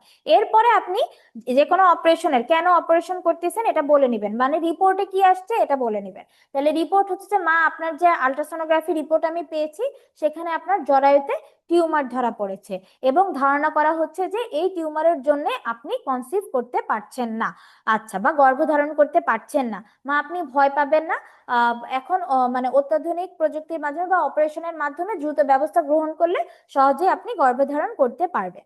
আচ্ছা, এরপর আপনি হিস্ট্রিতে চলে যাবেন। তাহলে হিস্ট্রিতে হচ্ছে যে মা আপনার বয়স কত, বিয়ে হয়েছে কত বছর, কতদিন যাবত বাচ্চার জন্য চেষ্টা করছেন, এবং হচ্ছে যে পূর্বে কোনো ধরনের গর্ভপাতের হিস্ট্রি ছিল কিনা, মানে হচ্ছে অ্যাবর্শন হয়েছিল কিনা সেটা। এটার জন্য কি আপনি কোনো ধরনের ট্রিটমেন্ট নিয়েছেন? সে বলবে যে আমি অনেক ধরনের ওষুধ খেয়েছি কিন্তু কোনো লাভ হয়নি। তাহলে হচ্ছে যে বলবে যে গর্ভধারণ যেহেতু আপনি অনেক ধরনের ট্রিটমেন্ট নিয়েছেন, তাইলে আপনার বর্তমান চিকিৎসা হচ্ছে যে এটা এই টিউমারটা ফেলে দেওয়া, যেটাকে আমরা মেডিকেলের ভাষায় বলে থাকি হচ্ছে মায়োমেক্টমি। আচ্ছা, এরপরে হচ্ছে যে আপনাকে তাকে বুঝাইতে হবে। সে জিজ্ঞেস করবে আমার কেন বারবার মানে কেন আমি গর্ভধারণ করতে পারছি না। তাহলে আপনি বলবেন যে এই এটার জন্য আলাদা মার্কস থাকে। তো যেহেতু এটা সাবমিউকোসাল ফাইব্রয়েড, এটা জরায়ুর ভিতরের একটা টিউমার, তাই এটাতে জরায়ুর ভিতরের যে গঠন আছে সেটার ত্রুটি দেখা দিয়েছে। ঠিক আছে, ঠিক গঠন না হওয়ার কারণে আপনার যদি ভ্রূণ তৈরিও হয় সেটা ঠিক মতো বসতে পারছে না, তার মানে ইমপ্ল্যান্টেশন হচ্ছে না। তার উপর আবার হচ্ছে যে আপনার যে শিরা উপশিরা আছে সেখানে সংকোচন প্রসারণে মানে সেখানে অস্থিতিশীলতা তৈরি হচ্ছে এই টাইপের। ঠিক আছে, তার মানে হচ্ছে যে আমরা পড়ে আসছি না, impairment of the contraction of the uterus, তো এরকম আর কি। তো এরকম একটা কারণ বলবেন, মেইন কারণটা শুনতে চাই, এর ভিতরে যে গঠনগত ত্রুটি আছে সেটার কারণেই তার হচ্ছে কনসিভ হচ্ছে না, এটা জানতে চাই। আচ্ছা, এরপরে আপনি বলবেন যে আপনার ট্রিটমেন্ট প্ল্যান। আপনি বলেছেন যেহেতু আপনার অনেক দিন ধরে ওষুধ খেয়েও আপনি কোনো ফল পাচ্ছেন না, তাই এটার একমাত্র চিকিৎসাই হচ্ছে আপনার টিউমারটাকে ফেলে দেওয়া। এখন যেহেতু আপনি একটা অপারেশনে যাচ্ছেন, আপনার অপারেশনের পূর্বে কিছু পরীক্ষা নিরীক্ষার দরকার। তো পরীক্ষা নিরীক্ষার ভিতরে সাধারণ পরীক্ষা নিরীক্ষা যেমন সিবিসি, এইচবিএস এজি, তারপর হচ্ছে যে এসবিএস এজি, এরপরে হচ্ছে যে ভিডিআরএল, তারপর ব্লাড গ্রুপিং, আরএইচ টাইপিং, এগুলো করে নিতে হবে। এবং সাথে আমরা হচ্ছে যে একটি মাসিকের রাস্তায় ক্যামেরা ঢুকিয়ে একটি আল্ট্রাসোনোগ্রাফি করবে, যেটাকে ট্রান্সভ্যাজানাল সোনোগ্রাফি বলে। এবং এই আল্ট্রার মাধ্যমে আপনার হচ্ছে যে টিউমারের অবস্থান সম্পর্কে আরো ভালো মতো বোঝা যাবে। আচ্ছা, এই অপারেশনটি আপনাকে সম্পূর্ণ অথবা হচ্ছে যে আংশিক অজ্ঞান করে করা হতে পারে। আচ্ছা, এখন কথা হচ্ছে যে সে জিজ্ঞেস করবে যে অপারেশনের জন্য কি কি লাগবে। তাহলে অপারেশনের পূর্বে অবশ্যই হচ্ছে যে আপনার কি লাগবে, অবশ্যই 2 ব্যাগ রক্ত জোগাড় রাখতে হবে। এবং হচ্ছে যে প্রয়োজনীয় টাকা পয়সা জোগাড় রাখতে হবে, কারণ অপারেশনের পরপরই বেশ কিছুদিন আপনাকে হাসপাতালে থাকতে হবে। আচ্ছা, এখন কথা হচ্ছে যে যেটা সবচেয়ে ইম্পর্টেন্ট সেটা হচ্ছে অ্যাডভান্টেজ কি ডিসঅ্যাডভান্টেজ কি। তাহলে হচ্ছে যে অ্যাডভান্টেজ যেটা, সেটা হচ্ছে মা আপনার হচ্ছে যে অপারেশনের পর আশা করি আপনার সমস্যাগুলোর সমাধান হবে। আর হচ্ছে ডিসঅ্যাডভান্টেজ যেটা, সেটা হচ্ছে যে দেখা যায় যে 30 থেকে 40% ক্ষেত্রে গর্ভধারণ হতে পারে, কিন্তু মানে তার থেকে 60 থেকে 70% ক্ষেত্রে গর্ভধারণ নাও হতে পারে। এবং এমনকি আপনার হচ্ছে যে দেখা যায় যে অতিরিক্ত রক্তক্ষরণের যে সমস্যাটা, সেই সমস্যাটা থেকে যেতে পারে। সাথে হচ্ছে যে আপনার অপারেশনের পর টিউমার গুলা আবার পুনরায় আবার হতে পারে জরায়ুতে। তাহলে কয়েকটা ডিসঅ্যাডভান্টেজের কথা বলবেন, মানে অপারেশনের পর পরই যে আপনি সম্পূর্ণরূপে ভালো হয়ে যাবেন বা গর্ভধারণ করতে পারবেন ব্যাপারটা তা না। এটা হচ্ছে যে আপনি গর্ভধারণে কিছু আবার জটিলতা দেখতে পারেন, অতিরিক্ত রক্তক্ষরণ হতে পারে মাসিকের সময়, আর একটা হচ্ছে যে আপনার এই টিউমার গুলা আবার হতে পারে। আচ্ছা, এরপরে হচ্ছে যে আপনি অপারেটিভ প্রসিডিউরের কথা বলতে পারেন, যেমন আপনার পেট কেটে অপারেশন করা লাগতে পারে, অথবা যদি টিউমারের সাইজ বড় হয় তাহলে সেক্ষেত্রে আমাদের পেট কেটে লাগতে পারে, বা টিউমারের সাইজ যদি ছোট পাই তাহলে আমরা পেট ফুটা করে অপারেশন করতে পারি। আচ্ছা, এরপরে হচ্ছে যে আপনি এগুলা বললেন, এবং হচ্ছে যে অতিরিক্ত আপনাকে অবশ্যই টারশিয়ারি কেয়ার হসপিটালে ট্রিটমেন্ট করতে হবে যদি কোনো কারণে অতিরিক্ত রক্তক্ষরণ হয় এবং আইসিইউ প্রয়োজন হয়, যাতে আমরা সহজেই এমার্জেন্সি ব্যবস্থা নিতে পারি, এরকম হাসপাতালে আপনার অপারেশন করতে হবে। আচ্ছা, সবকিছু যদি ভালো হয় তাহলে পরবর্তীতে আপনি স্বাভাবিকভাবে গর্ভধারণ করতে পারবেন এবং স্বাভাবিকভাবে প্রসব করতে পারবেন। তাহলে এইরকম মোটামুটি বলেই শেষ। এরপরে হচ্ছে মা, আপনি কি আমার সব কথা বুঝতে পেরেছেন? আপনার কিছু জানার আছে এবং মনোযোগ সহকারে শোনার জন্য ধন্যবাদ। আচ্ছা, তাইলে আমরা 2টা অপারেশনের কথা বললাম, একটা হচ্ছে বিএলটিএল মায়োমেক্টমি। এই অপারেশন গুলোর ক্ষেত্রে সবচেয়ে সুবিধা হচ্ছে আপনি গ্রিটিংস করবেন, অপারেশন কেন হচ্ছে মানে আগে কাহিনী বলবেন, তারপরে হচ্ছে হিস্ট্রি বলবেন, কজ বলবেন, তারপরে হচ্ছে যে আপনি অপারেশনের জন্য আপনার কিছু ইনভেস্টিগেশন দরকার সেগুলো করে নেবেন, অপারেশনের অ্যাডভান্টেজ ডিসঅ্যাডভান্টেজ বলবেন, তারপরে হচ্ছে যে কোথায় অপারেশন করবে সেটা বলে নেবেন, রক্ত জোগাড় রাখতে হবে, টাকা পয়সা জোগাড় রাখতে হবে, এরপরে হচ্ছে আপনার গর্ভধারণ করতে পারবেন কিনা, কি পারবেন, এইগুলা বলে নিয়ে তারপরে লাস্টে কোনো ধরনের কোশ্চেন আছে কিনা। তাইলে যে কোনো ধরনের অপারেশনের ক্ষেত্রে কাউন্সিলিং করাটা কিন্তু তুলনামূলক ইজি। মানে আপনার আলটিমেটলি আপনাদের যখন কাউন্সিলিং ক্লাস হবে তখন হচ্ছে যে আরো সুন্দর করে আপনারা ডিটেলসে জানতে পারবেন। আচ্ছা, নেক্সট হচ্ছে যে আমরা প্রসিডিউর, আমাদের টাইমে 3টা এসেছিল, সার্জন নট, আইইউসিডি আর ফরসেপ ডেলিভারি। তো আমরা প্রসিডিউরটা একদম লাস্টে দেখাবো। আমরা এখন একটু আইইউই তে চলে যাব। আচ্ছা, তো আইওইর ক্ষেত্রে, আইওইতে আমি কি বলেছি, এটা হচ্ছে ইন্টারঅ্যাক্টিভ ওরাল এক্সামিনেশন। তো এখানে হচ্ছে যে 10 মার্ক করে থাকে, 10 মিনিট থাকে এবং 5টা স্টেশন থাকে। তার মানে টোটাল আপনার কি এখানেও 50 মার্ক। তার মানে 10 মিনিট আপনার ম্যামের সামনে বসে থাকা লাগবে। এখানে হচ্ছে যে ম্যামদের হাতে একটা কোশ্চেনিয়ার থাকে, এবং ওখানে হচ্ছে যে কোশ্চেন প্লাস অ্যান্সার দুইটাই থাকে, এবং ওখানে হচ্ছে আপনি অ্যান্সার করলে ম্যামরা টিক দেয়। আচ্ছা, এখন আপনি তো জানেন না ওখানে কি আছে, তাইলে সেই হিসেবে হচ্ছে যে আপনার একটু কষ্ট হয়ে যায়, মানে আলটিমেটলি অ্যান্সার করতে একটু কষ্ট হয়ে যায়। প্লাস হচ্ছে যে আমরা সেই ফাইনাল প্রফ দিয়ে আসছি, এরপরে এসে হচ্ছে যে আমাদের মিড টার্মে মানে ম্যামের সামনাসামনি বসা। আচ্ছা, তাহলে শুরু করি। ম্যামরা লিড করে, কিছু কিছু ম্যাম আছে খুব সুন্দর করে মানে হিন্টস দেয়। তো হিন্টস দিলে কিন্তু আপনার আগানোর সুবিধা, আর হিন্টস না দিলে পরবর্তীতে দেখা যায় একটু ঝামেলা হয়, না মার্কসও কমে যায়। আচ্ছা, তাহলে হচ্ছে যে আমাদের ফার্স্ট যে আইওইটা ছিল সেটা হচ্ছে অ্যানিমিয়া নিয়ে। দেখেন, a primary gravid female comes to hospital in her 28 weeks of pregnancy with CBC report which reveals the hemoglobin 8 gram per dl এবং লো রেড সেল ইন্ডাইসিস গুলো লো। আচ্ছা, এটা আপনারা হচ্ছে যে এখন যারা অনলাইনে আছেন তারা হচ্ছে যে একেবারে 236 নাম্বার পেজ বের করে একসাথে পড়ে ফেলতে পারেন। আচ্ছা, ফার্স্ট এর কোশ্চেনটি ছিল হোয়াট ইজ ইউর ডায়াগনোসিস। যেহেতু সবগুলা রেড সেল ইন্ডাইসিস লো, আমরা কিন্তু প্রথমে আয়রন ডেফিসিয়েন্সি অ্যানিমিয়া বলবো না, আমরা কি বলবো, primary gravida 28 weeks of pregnancy with microcytic hypochromic anaemia, ঠিক আছে। আর 8 gram per dL with moderate অ্যানিমিয়াও বলতে পারেন, ঠিক আছে, বা মডারেট মাইক্রোসাইটিক হাইপোক্রোমিক অ্যানিমিয়া। এখন কথা হচ্ছে what are the other causes associated with this condition. তাহলে আদার কজ বলতে হচ্ছে মাইক্রোসাইটিক হাইপোক্রোমিক অ্যানিমিয়া বাদেও আমরা কি কি জানি, কতগুলো হচ্ছে যে হেমাটোলজিক্যাল কজ, যেমন হচ্ছে যে সেটা ভিটামিন B12 ডেফিসিয়েন্সির জন্য হতে পারে, ফলিক অ্যাসিড ডেফিসিয়েন্সির জন্য হতে পারে। কতগুলো হেমোরেজিক কজ আছে, যে এরকম হচ্ছে যে অ্যাকিউট কন্ডিশনে এপিএইচ অ্যান্টিপার্টাম হেমোরেজের কারণে হতে পারে, ক্রনিকের ক্ষেত্রে হুক ওয়ার্ম ইনফেস্টেশনের কারণে হতে পারে। এরপরে হচ্ছে যে আপনার কতগুলো হেমাটোলজিক্যাল ডিসঅর্ডার আছে, যেমন হচ্ছে যে থ্যালাসেমিয়া, যদিও এটা মাইক্রোসাইটিক হাইপোক্রোমিকের ভিতরেই পড়ে, যেমন থ্যালাসেমিয়া হতে পারে, তারপর সিকল সেল অ্যানিমিয়া, এরপরে হচ্ছে যে হেরিডিটারি হিমোলাইটিক অ্যানিমিয়া, এরপরে হচ্ছে লিউকেমিয়া, লিম্ফোমা, এগুলোর কারণে হতে পারে। কতগুলো ক্রনিক ডিজিজ যেমন সিকেডি, তারপরে হচ্ছে যে ইনফেকশন, ম্যালেরিয়া, কালাজ্বর, এইসব ইনফেকশনের কারণেও কিন্তু আপনার কি হতে পারে, অ্যানিমিয়া ডেভেলপ করতে পারে। তাহলে হচ্ছে যে এগুলা গেল, মোটামুটি এগুলাই হচ্ছে যে ওই কোশ্চেনিয়ারের ভিতরে ছিল। আচ্ছা, এরপরে হচ্ছে যে what are the clinical consequence you found in this patient. তাহলে পেশেন্টের কাছে আপনি কি পাবেন, পেশেন্টের তার উইকনেস, তারপর ফ্যাটিক, এরপরে হচ্ছে যে তার ডিসপ্নিয়া, পালপিটেশন, এরপরে হচ্ছে নখে আমরা পাই, এটা কি, এটা হচ্ছে ব্রিটেল ব্রিটেল হচ্ছে নেইল পাই, তারপর হচ্ছে কৈলোনাইকিয়া পেতে পারি, এরপরে পেশেন্টের ইডেমা ডেভেলপ করতে পারে, তারপর হচ্ছে যে সাথে হচ্ছে ইনডাইজেশন থাকতে পারে এবং অ্যানোরেক্সিয়া এগুলো থাকতে পারে। তাহলে মোটামুটি এই কয়টা কথাই ছিল ওখানে। আচ্ছা, এরপরে হচ্ছে what other investigation will you advise sir. তাহলে ইনভেস্টিগেশন আমরা একটু ভাগ ভাগ করে বললে ভালো হয়। তাহলে for investigation we can to see the degree of anaemia we can do the complete blood count. তো কমপ্লিট ব্লাড কাউন্ট পেশেন্টের অলরেডি ছিল। তাহলে to see the type of anaemia we should advise peripheral blood film and serum iron profile. তাইলে হচ্ছে peripheral blood film এবং iron profile দিয়ে আপনি কিন্তু থ্যালাসেমিয়া আর হচ্ছে আইডিএম মানে আয়রন ডেফিসিয়েন্সি অ্যানিমিয়ার ভিতরে পার্থক্য করে ফেললেন। এরপর হচ্ছে to find out the cause of anaemia we can do the stool culture sensitivity to exclude the hookworm infestation and also can do the serum creatinine to exclude the CKD and can also do the urine CS to exclude the infection। আচ্ছা, তাহলে এগুলা গেল। তাহলে degree of anaemia, type of anaemia, আর একটা হচ্ছে cause of anaemia, এইভাবে করে আইডেন্টিফাই করলাম। এরপর হচ্ছে what complication May arise if left untreated. তার মানে ট্রিটমেন্ট না করা হলে কি কমপ্লিকেশন হতে পারে। আচ্ছা, তাহলে ডিউরিং প্রেগন্যান্সি পেশেন্ট আপনার কাছে preeclampsia, flare up of infection, angina pectoris, heart failure, preterm labour নিয়ে প্রেজেন্ট করতে পারে।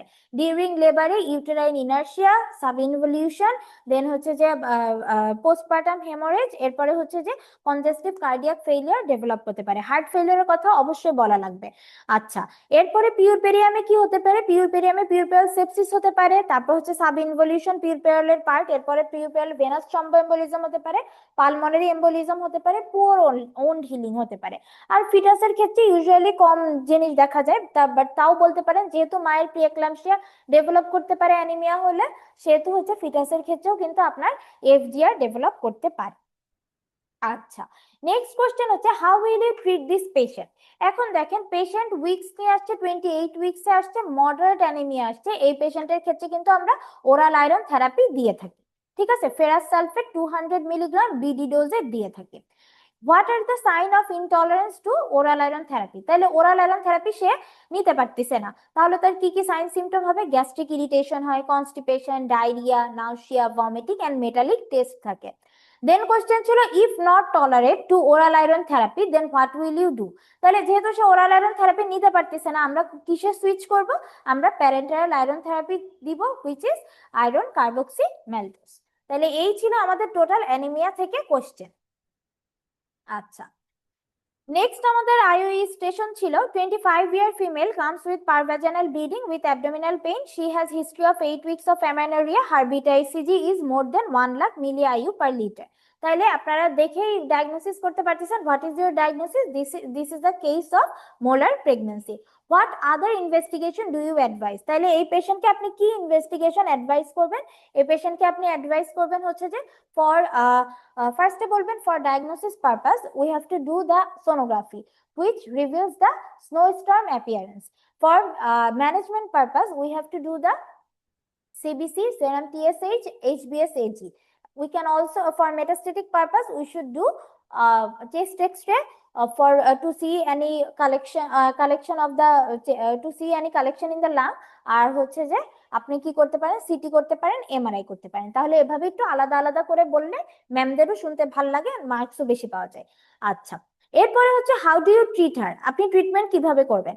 তাহলে ট্রিটমেন্টের ভিতরে জেনারেল ম্যানেজমেন্ট, স্পেসিফিক ম্যানেজমেন্ট করে বললে ভালো। তাহলে জেনারেল ম্যানেজমেন্টে আপনি কাউন্সিলিং করবেন পেশেন্টকে, multidisciplinary approach may be needed, if there is presence of infection we can give the antibiotic therapy, and if the patient is anemic we should do the blood transfusion, and blood should be reserved in enough amount in emergency purpose. আচ্ছা, এরপরের question হচ্ছে যে, আচ্ছা এটা গেল হচ্ছে general management.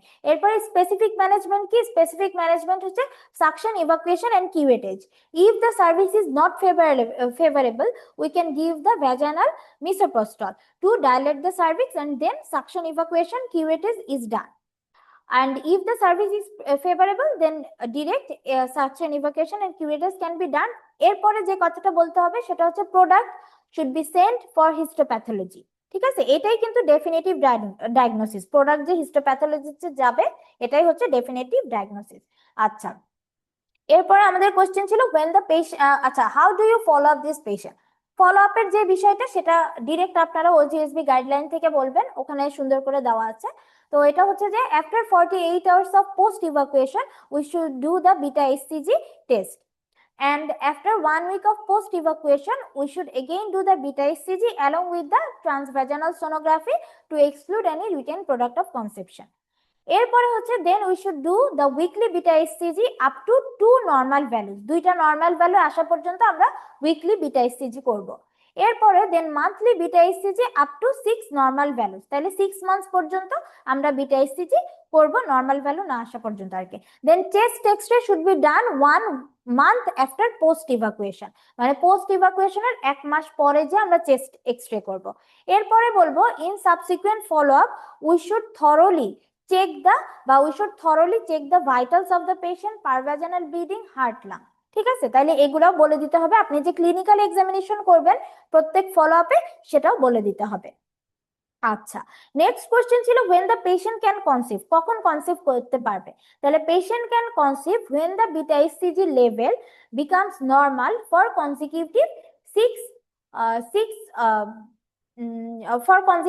6 times। ঠিক আছে, মানে হচ্ছে পরপর 6 বার, পরপর 6 বার তার বিটা হCG যদি নর্মাল আসে তাহলে পেশেন্ট পরবর্তীতে গর্ভধারণের চেষ্টা করতে পারে। আচ্ছা, এরপর হচ্ছে what are the prognostic factor related with molar pregnancy. তাহলে এই কোশ্চেনটা আসলে একটু আনকমন, আমিও আসলে বুঝিনি, বাট আমি বলার ট্রাই করছি, ওই ম্যামটা আমাকে এত বেশি হিন্টসও দেয়নি। তো এই জন্য হচ্ছে যে এই কোশ্চেনটা আসলে গাইনি দত্ত থেকে আপনারা পড়বেন যেখানে জিটিএন আছে। আচ্ছা, সেখানে হচ্ছে যে মেইনলি প্রগনোস্টিক ফ্যাক্টর এজের উপর ডিপেন্ডেবল। এরপর হচ্ছে যে আপনার হচ্ছে প্রেগন্যান্সি, অ্যান্টিসিডেন্ট প্রেগন্যান্সি, মানে কোনো প্রেগন্যান্সি তার হয়ে তারপরে মোলার প্রেগন্যান্সি হয়েছে কিনা সেটার উপর ডিপেন্ডেবল। ইন্টারভেল বিটুইন প্রেগন্যান্সি, তারপর হচ্ছে টিউমার সাইজের উপর ডিপেন্ডেবল, তারপরে site of metastasis, number of metastasis, prior chemotherapy, patient কোনো কেমোথেরাপি পেয়েছে কি পেয়েছে মানে পাইনি সেটার উপরেও ডিপেন্ডেবল। তাহলে একটা ছকই আছে প্রগনোস্টিক ফ্যাক্টরের, সেই ছক থেকেই মূলত এই কোশ্চেনটা এসেছে, যেটা আমাদের আসলে পড়া হয় না।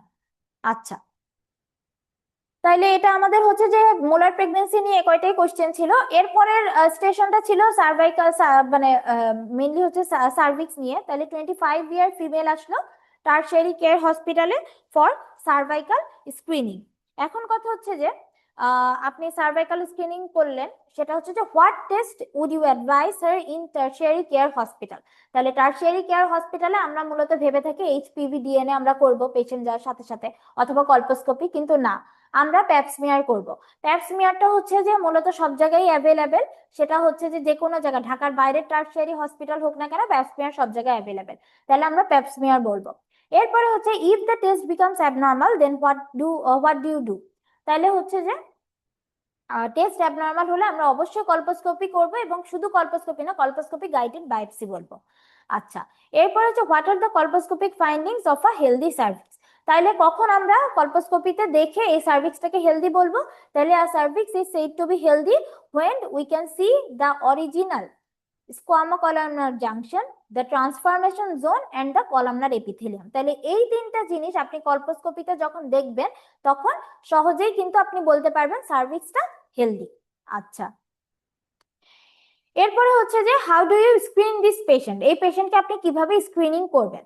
তাইলে যেহেতু পেশেন্টের বয়স আমরা কত বলেছি, বয়স বলেছি 25 বছর, মূলত আপনারা 25 থেকে 30 বা 20 থেকে 30-এর ভিতরে যদি আসে তাহলে সেই পেশেন্টকে আপনারা প্যাপ স্মিয়ার 3 ইয়ার্স ইন্টারভেলে করতে পারি, এবং after 30 years of age we can do the co testing which is প্যাপ smear and HPV testing at 5 years interval. তাইলে হচ্ছে যে 5 বছর পর পর এইচপিভি দিয়ে না অল টাইম 5 ইয়ার্স ইন্টারভেলে করতে হয়, আর শুধুমাত্র প্যাপ স্মিয়ার করলে অল টাইম 3 ইয়ার্স ইন্টারভেলে করতে হয়। তাহলে এভাবে আমরা পেশেন্টকে স্ক্রিনিং করব। এখন এরপরে বলছে if the patient is diagnosed as a case of cervical intraepithelial neoplasia 2 then what is the treatment plan. তাহলে ট্রিটমেন্ট প্ল্যানটা কি? ট্রিটমেন্ট প্ল্যান হচ্ছে যে আমরা দুটোই বলবো, we can do ablation and as well as excision. ঠিক আছে, মানে হচ্ছে যে অ্যাবলেশন এক্সিশন দুটোই করতে পারি, মানে যে কোনো একটা। তো আমরা ইন কেস অফ অ্যাবলেশনে ম্যাম জিজ্ঞেস করতে পারি কি কি, তাহলে অ্যাবলেশনে আমাদের কি কি আছে? ক্রায়োথেরাপি আছে, লেজার ভ্যাপোরাইজেশন আছে, কোল্ড কোয়াগুলেশন আছে, তারপর হচ্ছে থার্মাল অ্যাবলেশন আছে, এগুলো। এরপরে হচ্ছে যে আমরা এক্সিশন মেথডে কি আছে, সেটা হচ্ছে large loop excision of the transformation zone, যেটাকে বলে LLETZ। আর একটা হচ্ছে যে লুপ এক্সিশন করতে পারি। আচ্ছা, তাহলে এটা গেল লুপ এক্সিশন। এখন ম্যাম জিজ্ঞেস করবে এই দুইটার ভিতরে কোনটা ভালো। তাহলে এই দুইটার ভিতরে ভালো অবশ্যই এক্সিশনাল মেথড, কারণ এক্সিশনে আমরা কি করতে পারি, ডিরেক্ট, যেহেতু এক্সিশন মানে কেটে আনতেছি, তাইলে আমরা প্যাথোলজিক্যাল স্পেসিমেন দিতে পারি হিস্টোপ্যাথোলজির জন্য, তাই না? আর অ্যাবলেশনের ক্ষেত্রে আমরা কি হয়, পোড়াই দিই, তাহলে যে জায়গাটা পুড়ে যাচ্ছে সেখান থেকে কিন্তু স্পেসিমেন কালেক্ট করা যাচ্ছে না। এজন্য আসলে অল টাইম ভালো হচ্ছে যে আপনার এক্সিশনাল মেথডটা।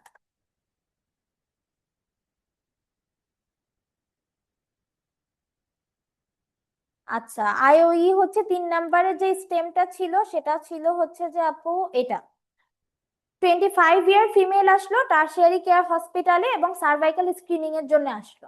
ঠিক আছে, এইটাই আপনারা স্ক্রিনশট নিয়ে রাখতে পারেন। ঠিক আছে, আচ্ছা, নেক্সট যেটা আইওই ছিল সেটা ছিল হচ্ছে যে,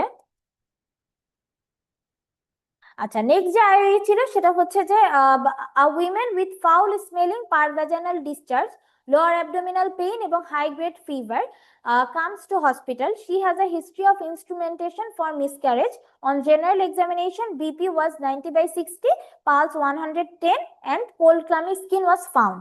তাইলে মেইনলি আপনারা দেখে বুঝতে পারতেছেন ইনস্ট্রুমেন্টেশন করা হয়েছে অ্যাবর্শনের জন্য, এবং পরবর্তীতে আপনার কি হয়ে গেছে, শক ডেভেলপ করে গেছে পেশেন্টের, মানে ট্যাকিকার্ডিয়া হাইপারটেনশন। তাহলে হচ্ছে যে কি হবে, হোয়াট ইজ ইউর ডায়াগনোসিস? আচ্ছা, ডায়াগনোসিস ছিল আমাদের septic shock followed by septic abortion. আচ্ছা, what do you evaluate this patient? তাহলে এই পেশেন্টের ক্ষেত্রে আপনি কি ইভালুয়েট করবেন? ইভালুয়েট করবেন হচ্ছে যে পেশেন্টের there is a history of illegal abortion or instrumentation following short period of amenorrhoea, মানে অ্যামেনোরিয়ার পরে সে যখন প্রেগন্যান্সি পজিটিভ পাইলে তখন সে এটা মিসক্যারেজের চেষ্টা করলো। তারপরে হচ্ছে যে on general examination patient looks toxic and anxious. Feature of shock can also be found, which is cold clammy skin, hypertension, tachycardia, respiratory distress. Fever with chills can also be found. এরপরে পার অ্যাবডোমেনে examination করে আমরা কি পাবো, tense tender abdomen পাবো। দেন পারভ্যাজানাল examination, পারভ্যাজানালে foul spelling আমরা কি পাবো, foul spelling পারভ্যাজানাল discharge, সাথে হচ্ছে যে সার্ভিক্সটা কি থাকবে, সার্ভিক্সে cervix may be found open and product of conception can be filled. তাহলে প্রোডাক্ট অফ কনসেপশনও আপনি ফিল করতে পারবেন। এরপরে হচ্ছে boggy mass can be felt through the pouch of Douglas which indicates the pelvic abscess. তার মানে আপনার সেপটিক অ্যাবর্শন থেকে কমপ্লিকেশন হিসেবে যদি পেলভিক অ্যাবসেস হয়ে যায় আপনি পিভি করে কি পাবেন, বগি ম্যাস পাবেন। আচ্ছা, নেক্সট কোশ্চেন ছিল what investigation do you advise, আপনি তাকে কি ইনভেস্টিগেশন অ্যাডভাইস করবেন। তাহলে এই ধরনের পেশেন্টদের ক্ষেত্রে আপনারা হচ্ছে যে অ্যাডভাইস করে থাকি কি স্পেসিফিক ইনভেস্টিগেশন আছে, জেনারেল ইনভেস্টিগেশন আছে। স্পেসিফিকের ভিতরে আমরা কি বলে থাকি, এটা হচ্ছে যে before starting antibiotic therapy culture sensitivity report should be sent. এখন কথা হচ্ছে culture sensitivity sample should be sent which is from high vaginal swab, blood sample and urine sample. তাহলে আমরা তিনটা সিএস এর জন্য পাঠাই, সেটা হচ্ছে high vaginal swab, blood sample আর একটা হচ্ছে ইউরিন স্যাম্পল। দেন আমরা জেনারেল কিছু ইনভেস্টিগেশন করে থাকি, সেখানে হচ্ছে CBC, blood grouping, Rh typing, liver function test করি, রেনাল ফাংশন টেস্ট করি, সেরাম ল্যাকটেট করি আর coagulation profile to exclude the DIC. আচ্ছা, এরপরে হচ্ছে what are the complication associated with this condition. তাহলে এই ধরনের সেপটিক অ্যাবর্শনের ক্ষেত্রে মূলত কি কমপ্লিকেশন দেখা যায়, ইমিডিয়েটের ক্ষেত্রে পেশেন্ট আপনার কাছে হেমোরেজ নিয়ে আসতে পারে, অথবা হচ্ছে যে ইউটেরাইন পারফোরেশন হতে পারে, অথবা ইনফেকশনটা স্প্রেড করে কি হতে পারে, ইনফেকশন স্প্রেড করে হচ্ছে যে আপনার জেনারেলাইজ পেরিটোনাইটিস ডেভেলপ করতে পারে, অ্যাকিউট রেনাল ফেলিওর ডেভেলপ করতে পারে, সেপটিক শক হতে পারে এবং পরবর্তীতে আপনার কি হতে পারে ডিআইসি ডেভেলপ করতে পারে। আর রিমোট কমপ্লিকেশনের ভিতরে হচ্ছে যে আপনার হচ্ছে যে রিমোট কমপ্লিকেশনের ভিতরে আপনি পাবেন ক্রনিক পেলভিক পেইন নিয়ে পেশেন্ট প্রেজেন্ট করতে পারে, অথবা একটোপিক প্রেগন্যান্সি, অথবা সেকেন্ডারি ইনফার্টিলিটি। আচ্ছা, নেক্সট কোশ্চেন হচ্ছে how do you manage this patient. তাহলে এই ধরনের পেশেন্টকে আপনি কিভাবে ম্যানেজ করবেন। তো এই ধরনের পেশেন্টদের ক্ষেত্রে মূলত এই ধরনের পেশেন্টদের ক্ষেত্রে আমরা মূলত যেটা করে থাকি সেটা হচ্ছে evacuation of uterus after 24 hours of antibiotic coverage. আচ্ছা, এটা হচ্ছে স্পেসিফিক ম্যানেজমেন্ট বলে ফেলছি, আগে জেনারেল ম্যানেজমেন্ট। জেনারেল ম্যানেজমেন্টে পেশেন্টকে আপনি হসপিটালাইজ করবেন, এরপরে হচ্ছে পেশেন্টের হাইড্রেশন মেনটেন করবেন, ক্যাথেটার করবেন, monitor urine output chart maintain করবেন, অবশ্যই ট্রিপল অ্যান্টিবায়োটিক থেরাপি দিবেন এবং ভাইটাল মনিটর করবেন। তো ম্যাম এখানে জিজ্ঞেস করে যে ট্রিপল অ্যান্টিবায়োটিক থেরাপি আমরা কি দেই। তো বইয়ে ইউজুয়ালি অ্যাম্পিসিলিন দেওয়া আছে, কিন্তু আমরা প্র্যাকটিক্যাল লাইফে সেফট্রাক্সন সবচেয়ে বেশি ইউজ করি। তাহলে আমরা বলবো injection ceftriaxone, injection metronidazole and injection gentamicin. এগুলোর ডোজ এত জানতে চায় না। আচ্ছা, এরপরে হচ্ছে যে আমরা স্পেসিফিক ম্যানেজমেন্টে যাব, সেটা হচ্ছে evacuation of the uterus after 24 hours of antibiotic coverage. তার মানে অ্যান্টিবায়োটিক কাভারেজ 24 আওয়ার্স পরেই আমরা কিন্তু ইভাকুয়েট করব। এরপর হচ্ছে যদি আপনার পারফোরেশন হয়, ইউটেরাইন পারফোরেশন, তাহলে তো ইমিডিয়েট ওপেন করা লাগবে, মানে ল্যাপারেটমি করা লাগবে। যদি সে পেরিটোনাইটিস নিয়ে প্রেজেন্ট করে তাহলে পেশেন্টকে আমরা এনপিও রাখবো, এনজি সাকশন দিব, আইভি অ্যান্টিবায়োটিক দিব, হাইড্রেশন মেনটেন করব এবং হচ্ছে যে আমরা কি করব, যদি এটা কন্ট্রোলে না হয় দেন ফার্দার পেরিটোনাইটিসে আমরা কিন্তু ল্যাপারেটমি করতে পারি। আচ্ছা, আর যদি পেলভিক অ্যাবসেস নিয়ে পেশেন্ট প্রেজেন্ট করে তাহলে সেক্ষেত্রে আমরা কি করব, সেক্ষেত্রে আমরা হচ্ছে যে আমরা পোস্টেরিয়র কলপোটমি করতে পারি and followed by the drainage of pus and pus is further sent for culture sensitivity. তাইলে মানে যখন আপনার হচ্ছে যে সেপটিক অ্যাবর্শনের কথা বলবে তখন আপনি প্রথমে ইভাকুয়েশন অফ দ্য ইউটেরাসটা বলে অ্যান্টিবায়োটিক কভারেজের পর একটু থেমে থাকবেন। যদি দেখেন যে ম্যাম তাকায় আছে তাহলে আপনি বাকি কমপ্লিকেশন হলে, সেপটিক অ্যাবর্শনের কমপ্লিকেশন হলে আপনি পরবর্তীতে কি ম্যানেজ করবেন সেগুলোও আপনি বলা শুরু করবেন। আচ্ছা, তাহলে আমাদের হচ্ছে 4 নাম্বার আইওইটা ছিল সমস্যা। আচ্ছা, আচ্ছা আমাদের হচ্ছে যে 5 নাম্বার যে আইওই ছিল সেটা হচ্ছে যে জেস্টেশনাল ডায়াবেটিস মেলাইটাস নিয়ে। তো আমাদের কোশ্চেন ছিল second gravid female comes to hospital at 16 weeks of pregnancy with a report which reveals RBS 12 millimole per liter. She has no history of diabetes in previous pregnancy. তাহলে question আমাদের first কোশ্চেনটা ছিল what is your diagnosis. তাহলে diagnosis কি, second gravida 16 weeks of pregnancy with gestational diabetes mellitus. আচ্ছা, এরপর আমাদের second question কি ছিল, সেকেন্ড ছিল what are the risk factors associated with this condition. তাহলে এই ধরনের কন্ডিশনে আমরা কি জানি, কি কি রিস্ক ফ্যাক্টর থাকে। রিস্ক ফ্যাক্টর মূলত আমরা জানি জিডিএম এর কি পজিটিভ ফ্যামিলি হিস্ট্রি থাকতে পারে, প্রিভিয়াস হিস্ট্রি অফ বার্থ বা previous history of birth of the baby which is more than 4 KG. আচ্ছা, তারপরে হচ্ছে যে previous history of any still birth বা GDM, then unexplained perinatal loss, তারপর হচ্ছে যে recurrent vaginal candidiasis, polyhydramnios, age over 30 years, তারপরে হচ্ছে যে হাইপারটেনশন, অবেসিটি, এগুলা হচ্ছে অ্যাসোসিয়েট মানে রিস্ক ফ্যাক্টর। আচ্ছা, এরপরে হচ্ছে what complication May arise if left untreated. Treat না করা হলে সে কি কি কমপ্লিকেশন অ্যারাইজ করবে। তাহলে ডিউরিং প্রেগন্যান্সি যে কমপ্লিকেশন হবে সেটা হচ্ছে যে আপনারা অলরেডি জানেন, অ্যাবর্শন হতে পারে বা রিকারেন্ট প্রেগন্যান্সি লস, ইনফেকশন হতে পারে, প্রি এক্লাম্পসিয়া, পলিহাইড্রামনিয়াস, এগুলা হতে পারে। ঠিক আছে, এরপরেও ম্যাটার্নাল ডায়াবেটিস ডেভেলপ করে যেতে পারে। এরপরে হচ্ছে যে আপনার ডায়াবেটিক রেটিনোপ্যাথি, নেফ্রোপ্যাথি এগুলো হতে পারে। আর প্রিটার্ম লেবার, আর হচ্ছে যে ডিউরিং লেবারের টাইমে আপনার কি প্রবলেম হতে পারে, লেবারের টাইমে আপনার যেহেতু পলিহাইড্রাম নিওস এবং বাচ্চাও যেহেতু ম্যাক্রোসোমিক বেবি হয়, সেক্ষেত্রে হচ্ছে প্রলং লেবার হতে পারে, অবস্ট্রাকটেড লেবার হতে পারে, এবং পরবর্তীতে হচ্ছে শোল্ডার ডিস্টোসিয়া ডেভেলপ করতে পারে, এমনকি পরবর্তীতে পিপিএইচও ডেভেলপ করতে পারে। আচ্ছা, এরপরে হচ্ছে ফিটাল কমপ্লিকেশন কি? ফিটাল কমপ্লিকেশন শর্টে বললেই হয়, সেটা হচ্ছে যে আপনার ফিটাল ম্যাক্রোসোমিয়া হতে পারে এবং কনজেনিটাল ম্যালফরমেশন দেখা দিতে পারে। আচ্ছা, আমাদের নেক্সট কোশ্চেন ছিল how do you manage this patient. এই জিডিএম এর ম্যানেজমেন্টটা আপনারা টোটালি ওজিএসবি গাইডলাইন থেকে পড়বেন। সেখানে কি আছে? সেখানে টোটাল 3টা ম্যানেজমেন্ট আছে। একটা হচ্ছে যে আমরা ফার্স্টেই কিন্তু আমরা যদিও বলে থাকি যে আপনার জিডিএম এর পেশেন্ট আসলে প্রথমে ইনসুলিন দিয়ে দিতে হয় প্রেগন্যান্সিতে, কিন্তু আসলে ব্যাপারটা তা না। বা আপনি প্রথমে হচ্ছে লাইফস্টাইল মডিফিকেশন করবেন, তারপরে lifestyle modification along with the MNT মানে মেডিকেল নিউট্রিশন থেরাপি, দেন হচ্ছে ফার্মাকোলজিক থেরাপি। তাহলে lifestyle modification, we should encourage the patient for moderate exercise which is walking about 20 to 30 minutes per day, মানে প্রতিদিন সে 20 থেকে 30 মিনিট করে হাঁটবে এবং মডারেট এক্সারসাইজ করবে। আচ্ছা, গেল। এরপরে হচ্ছে মেডিকেল নিউট্রিশন থেরাপি দিতে পারি, সেখানে হচ্ছে যে we should encourage for complex carbohydrate diet. তাহলে কমপ্লেক্স কার্বোহাইড্রেট ডায়েট খাওয়ার জন্য বললাম, এবং হচ্ছে যে diet chart should be maintain. এখন হচ্ছে যে ইন কেস অফ ফার্মাকোলজিক থেরাপি, কখন আমরা ফার্মাকোলজিক দিব? when the diabetes is not controlled by MNT within 2 weeks, মানে after 2 weeks, 2 সপ্তাহ পরেও যদি আপনার কন্ট্রোল না হয় ডায়াবেটিস, তাহলে হচ্ছে যে আমরা ইনসুলিনে শিফট করব।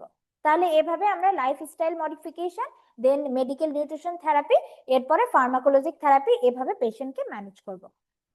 নেক্সট কোশ্চেন হচ্ছে how do you manage the baby after delivery. তাহলে ডেলিভারিতে হচ্ছে যে আপনি ডেলিভারির পর কিভাবে ম্যানেজ করবেন, তাহলে কয়েকটা কথা আপনাকে বলে দিতে হবে। ডেলিভারির পরে হচ্ছে যে 3টা কথা, একটা হচ্ছে এনশিওর নিওনাটোলজিস্ট ডিউরিং ডেলিভারি। এরপরে হচ্ছে যে encourage for breast feeding preferably within 30 minutes after delivery. তাহলে বাচ্চাকে 30 মিনিটের ভিতরে, ডেলিভারি 30 মিনিটের ভিতরে ব্রেস্ট ফিডিং করাইতে হবে, এবং হচ্ছে যে ক্যাপিলারি প্লাজমা গ্লুকোজ মাপতে হবে। যদি সেটা 2 মিলিমোল পার লিটারের কম থাকে, তাহলে সেক্ষেত্রে আপনার কি করতে হবে? সেক্ষেত্রে হচ্ছে যে আপনার টিউব ফিডিং শুরু করতে হবে, অথবা হচ্ছে যে আপনি ইন্ট্রাভেনাস ডেক্সট্রোজ দিতে পারেন। এই সম্পূর্ণ জিনিসটাই কিন্তু আপনারা ওজিএসবি থেকে পাবেন। আচ্ছা, তাহলে 3টা জিনিস গেল বাচ্চার ম্যানেজমেন্টে। এরপরে হচ্ছে what contraceptive method will you suggest during discharge. তাহলে ডিসচার্জের সময় কি কন্ট্রাসেপটিভ মেথড সাজেস্ট করবেন? একটা হচ্ছে ফার্স্ট লাইন কন্ট্রাসেপটিভ অলওয়েজ হচ্ছে যে লং অ্যাক্টিং রিভার্সিবল কন্ট্রাসেপটিভ। তার মানে এর ভিতরে কি আসে? ইমপ্ল্যানন আসে, ডিএমপি আসে, এবং হচ্ছে যে আইইউসিডি আসে। আচ্ছা, এরপরে হচ্ছে যে বাট আপনার যদি বলে ইফেক্টিভ কোনটা, আইডিয়াল কোনটা, আইডিয়াল হচ্ছে ব্যারিয়ার মেথড, ফার্স্ট লাইন হচ্ছে আইইউসিডি। বাট আমরা কখনোই কোনটা দিব না? কম্বাইন্ড ওরাল কন্ট্রাসেপটিভ দিব না। কারণ যদি কম্বাইন্ড ওরাল কন্ট্রাসেপটিভ দিয়ে থাকি বা ওসিপি দিয়ে থাকি, তাহলে এটার একটা কি থাকে? ভাস্কুলার ইফেক্ট থাকে, যেটা আপনার পরবর্তীতে পেশেন্টের কি করতে পারে? থ্রম্বোএম্বোলিজম করতে পারে, অথবা এমআইও করতে পারে। আচ্ছা, তাহলে আমাদের আইওই পোর্শন কিন্তু শেষ। এখন আমরা চলে যাব লাস্ট যে অংশটা, সেটা হচ্ছে প্রসিডিউর স্টেশনে। তো প্রসিডিউরের ভিতরে আমাদের টাইমে এসেছিল 3টা প্রসিডিউর। তো 3টা প্রসিডিউর হচ্ছে সার্জন নট, আইইউসিডি ইনসারশন, এবং হচ্ছে যে ফরসেপ ডেলিভারি। তো আমাদের ফার্স্ট প্রসিডিউরটা হচ্ছে সার্জন নট।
আচ্ছা, আশা করি দেখতে পাচ্ছেন সবাই। ঠিক আছে, আমাদের ফার্স্ট প্রসিডিউরটা ছিল হচ্ছে সার্জন নট নিয়ে। তো সার্জন নটের ক্ষেত্রে হচ্ছে যে আপনার হচ্ছে সুচার ম্যাটেরিয়াল থাকে আর সিজার থাকে সেখানে। তো জিনিসটা হচ্ছে যে এই বোর্ডটা এভাবেই ছিল আহ, পরীক্ষার সময়। আচ্ছা, সার্জন নটের ক্ষেত্রে হচ্ছে যে আমরা ফার্স্টে কি বলবো, অ্যাজ আই এম অলরেডি, এখানে গ্রিটিংস টিটিংস কিচ্ছু নেই, যেহেতু আপনি মিডল অফ দ্য প্রসিডিউরে আছেন তাহলে বলতে হবে as I am already middle of the procedure I am surgical, as I am in the middle of the procedure I am already surgically prepared, then I will check my লজিস্টিকের ভিতরে suture material আর হচ্ছে caesar. এখন কথা হচ্ছে, এখন এভাবে করে first I will hold the,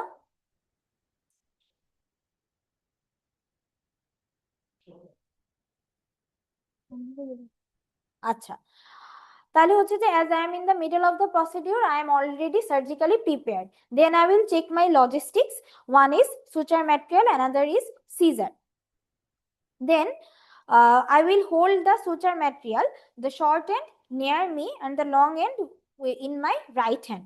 After that I will go through, I will make a figure of 4, তাহলে আমরা একটা figure of 4 বানাবো। এটা আচ্ছা, এটা কিভাবে দেখো, এভাবে করে একটা ফিগার অফ 4 বানাই। তাহলে ফিগার অফ 4 বানানোর পরে আমরা হচ্ছে ইন্ডেক্স ফিঙ্গার থ্রু করব ডাবল, মানে দুইবার।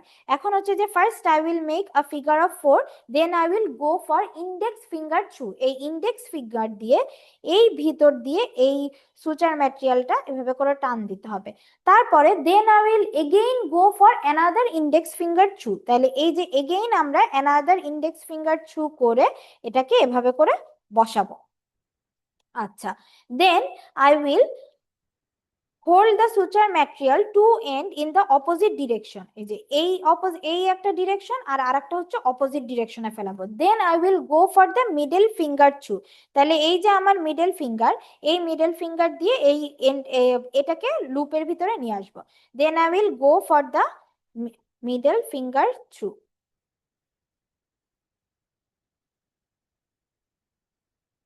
আচ্ছা, জিনিসটা দেখতে অনেকটা এরকম হবে, রিফ নটের মতোই, কিন্তু এখানে যেহেতু ডাবল লুপ হয় ইন্ডেক্স ফিঙ্গার দিয়ে, এজন্য হচ্ছে যে এখানে কিন্তু দুইটা দাগ আসবে। আচ্ছা, আপনাদের টোটাল যে প্রসিডিউরটা, এটা যে টোটালি হচ্ছে যে আপনাদের একদম পাই টু পাই বলা লাগবে বইয়ের মতো, ব্যাপারটা তা না, কারণ হচ্ছে যে একটু নটগুলো বর্ণনা করা একটু কঠিন, প্রসিডিউর গুলা বলা, আপনি জাস্ট করে দেখাইতে পারলেই হবে আর মেন মেন পয়েন্ট গুলা বলতে হবে। তাহলে এখানে আমি একটু আবার একটু দেখাই দিই, সেটা হচ্ছে ফার্স্টে আমরা একটা ফিগার অফ 4 বানাবো। ফার্স্টে আমরা মিডল অফ দ্য প্রসিডিউরে ছিলাম, সার্জিক্যালি হচ্ছে প্রিপেয়ার ছিলাম এবং হচ্ছে লজিস্টিক চেক করলাম, suture material and scissor, then I will make a figure of 4, then I will go for the index finger through again in the same manner.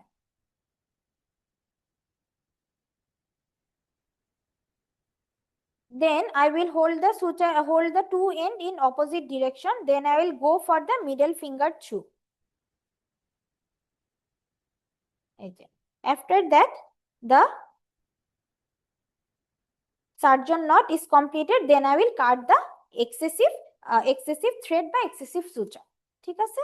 তাহলে এটা গেল আমাদের হচ্ছে যে সার্জন নট, এতটুকুই, কোনো ধরনের পোস্ট প্রসিডিউর বা কিচ্ছু নেই। এটা আমি যদি একটু দেখাই, এই যে জিনিসটা হচ্ছে এরকম হবে, এই যে দুইটা এর মানে দুইটা হচ্ছে যে আপনার এদিকে যেহেতু ডাবল লুপে নিয়েছি দুইটা দাগ আসবে আর বাকিটা হচ্ছে রিফ নটের মতো। আচ্ছা, ঠিক আছে, গেল।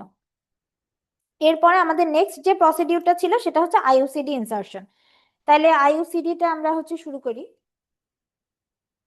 এটা এখানে রাখি। তাহলে আইইউসিডি তে আমাদের নরমালি যেটা লাগবে সেটা হচ্ছে কাসকস স্পেকুলাম লাগবে, ভলসেলাম লাগবে, ওয়াশ কিট লাগবে আর কপারটি ডিভাইস লাগবে। আচ্ছা, কপারটি ডিভাইস দুইটা আমি নিয়েছি, একটা হচ্ছে অলরেডি লোড করা আর একটা হচ্ছে ইনট্যাক্ট। ঠিক আছে, আমাদের টাইমে ছিল একটা পেট্রি ডিশের মতো, এরকম একটা ছোট ডিশ থাকে, সেই ডিশের ভিতরে হচ্ছে ইউটেরাসটা ছিল, তো ওভাবেই আর কি ম্যামকে দেখাতে হয়েছে।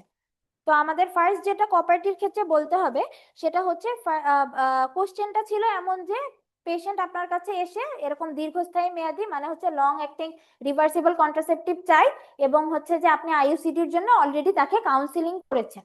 তাহলে পরবর্তীতে আপনি কিভাবে অ্যাপিয়ার করবেন বা অ্যাপ্রোচ করবেন। আচ্ছা, ফার্স্ট আমরা বলবো first I will greet and introduce myself. এরপরে যে কাউন্সিলিং দ্য পেশেন্ট কথাটা বলতে হয়, এখানে পেশেন্ট কিন্তু অলরেডি কাউন্সিল, তাহলে এই কথাটা বাদ যাবে। তাহলে first I will greet and introduce myself, then I will exclude the contraindication of the copper IUCD insertion। তাহলে কি কি এক্সক্লুড করব? পিআইডি আর আনডায়াগনোজড ভ্যাজাইনাল ব্লিডিং, এগুলা থাকলে আমরা কপারটি দিতে পারবো না। দেন I will ensure the evacuation of the bladder, consent of the patient, proper privacy, proper light and proper position of the patient, and I also need a third person but need an assistant. Then I will preload the copper T, keeping the copper T within the packet. এখন এটাকে কিভাবে preload করবেন? এটা মূলত খোলাই থাকে। তো খোলা কি জিনিসটা হচ্ছে যে এটা অর্ধেক খুলতে হয়, তো আমি আর এই ইনটেকটা খুললাম না। এটা অর্ধেক খুলে আপনি উপর থেকে এই যে হরাইজন্টাল আর্মটা আছে, তো এই হরাইজন্টাল যে আর্মটা আছে, এই আর্মটা দুইটা একসাথে করে এই যে এটার ভিতরে ইনসারশন টিউবটার ভিতরে ঢুকাই দিতে হয়। তাহলে জিনিসটা আমি বলি, এই যে এই জিনিসটা অনেকটা পি শেপডের যে জিনিসটা আপনারা দেখতে পাচ্ছেন সেটাকে বলে প্লাঞ্জার, এবং এর উপরে যে হচ্ছে যে জিনিসটা দেখতে পাচ্ছেন টিউবের মতো, যেটার ভিতরে কপারটিকে ঢুকাতে হয়, সেটা হচ্ছে ইনসার্টার, এবং এই যে নীল কালারের যেটা সেটা হচ্ছে গার্ড। তাহলে একেবারে যখন বলবেন তখন হচ্ছে যে first I will preload the copper T keeping it within the packet. তাহলে প্যাকেটের ভিতর রেখেই কিন্তু আপনাকে কপারটিটা এভাবে করে প্রিলোড করে নিতে হবে।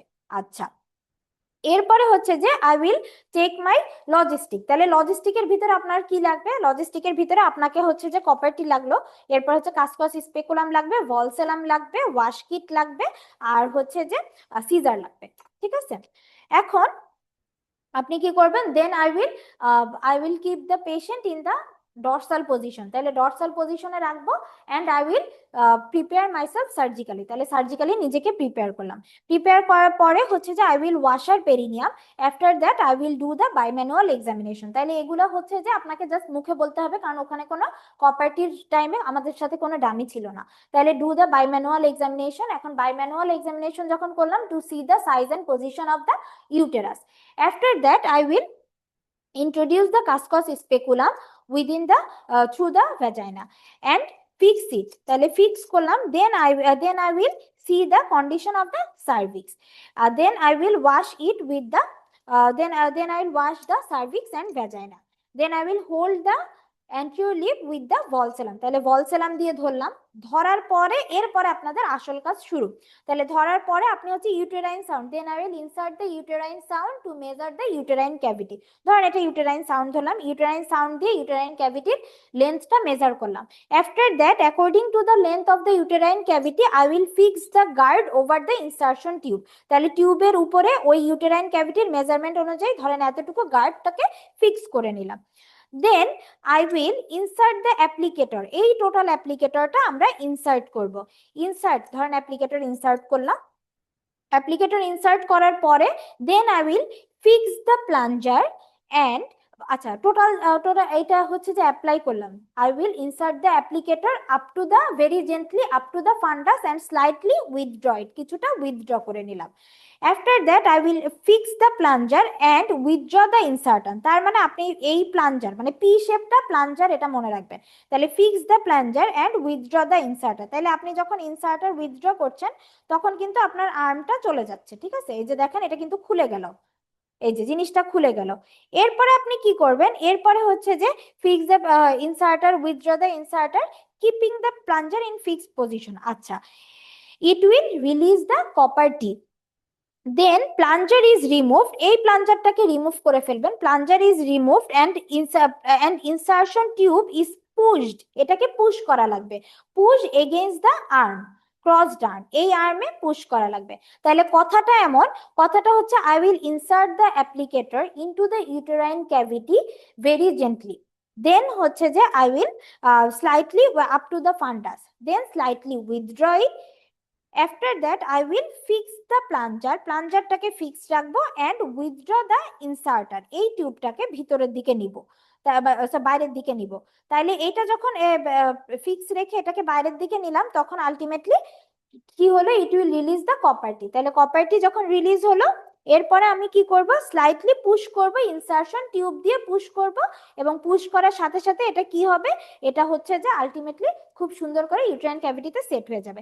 এরপরে আমরা সুন্দর করে দেন রিমুভ দ্য অ্যাপ্লিকেটর, তাহলে টোটাল অ্যাপ্লিকেটরটা বের করে আনলাম।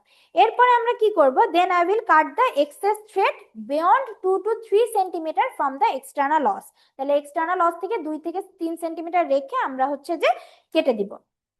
and then I will remove the valsalum, যেহেতু valsalum দিয়ে ধরেছিলাম anterior lip, তাহলে valsalum and Cuscus speculum, reposition the patient, then thanks her for cooperation, keep her rest for 15 to 30 minutes after the procedure, keep everything record, and I will remove my gloves and put all the instrument in the chlorine solution.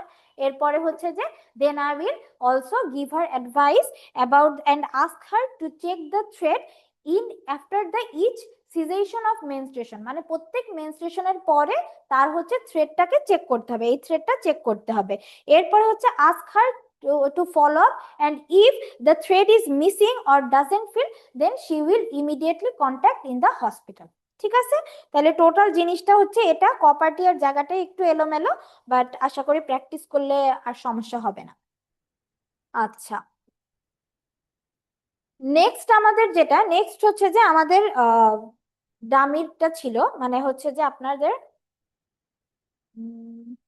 আচ্ছা এগুলো একটু সরিয়ে রাখি। আমাদের last যে প্রসিডিউরটা ছিল সেটা ছিল হচ্ছে যে ফরসেপ ডেলিভারি।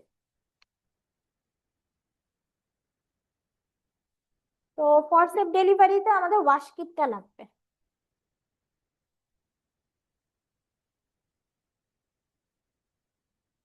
আচ্ছা, ফরসেপ ডেলিভারি আমার মনে হয় ওপাশ থেকে দেখালে বেশি সুবিধা হয়। ঠিক আছে,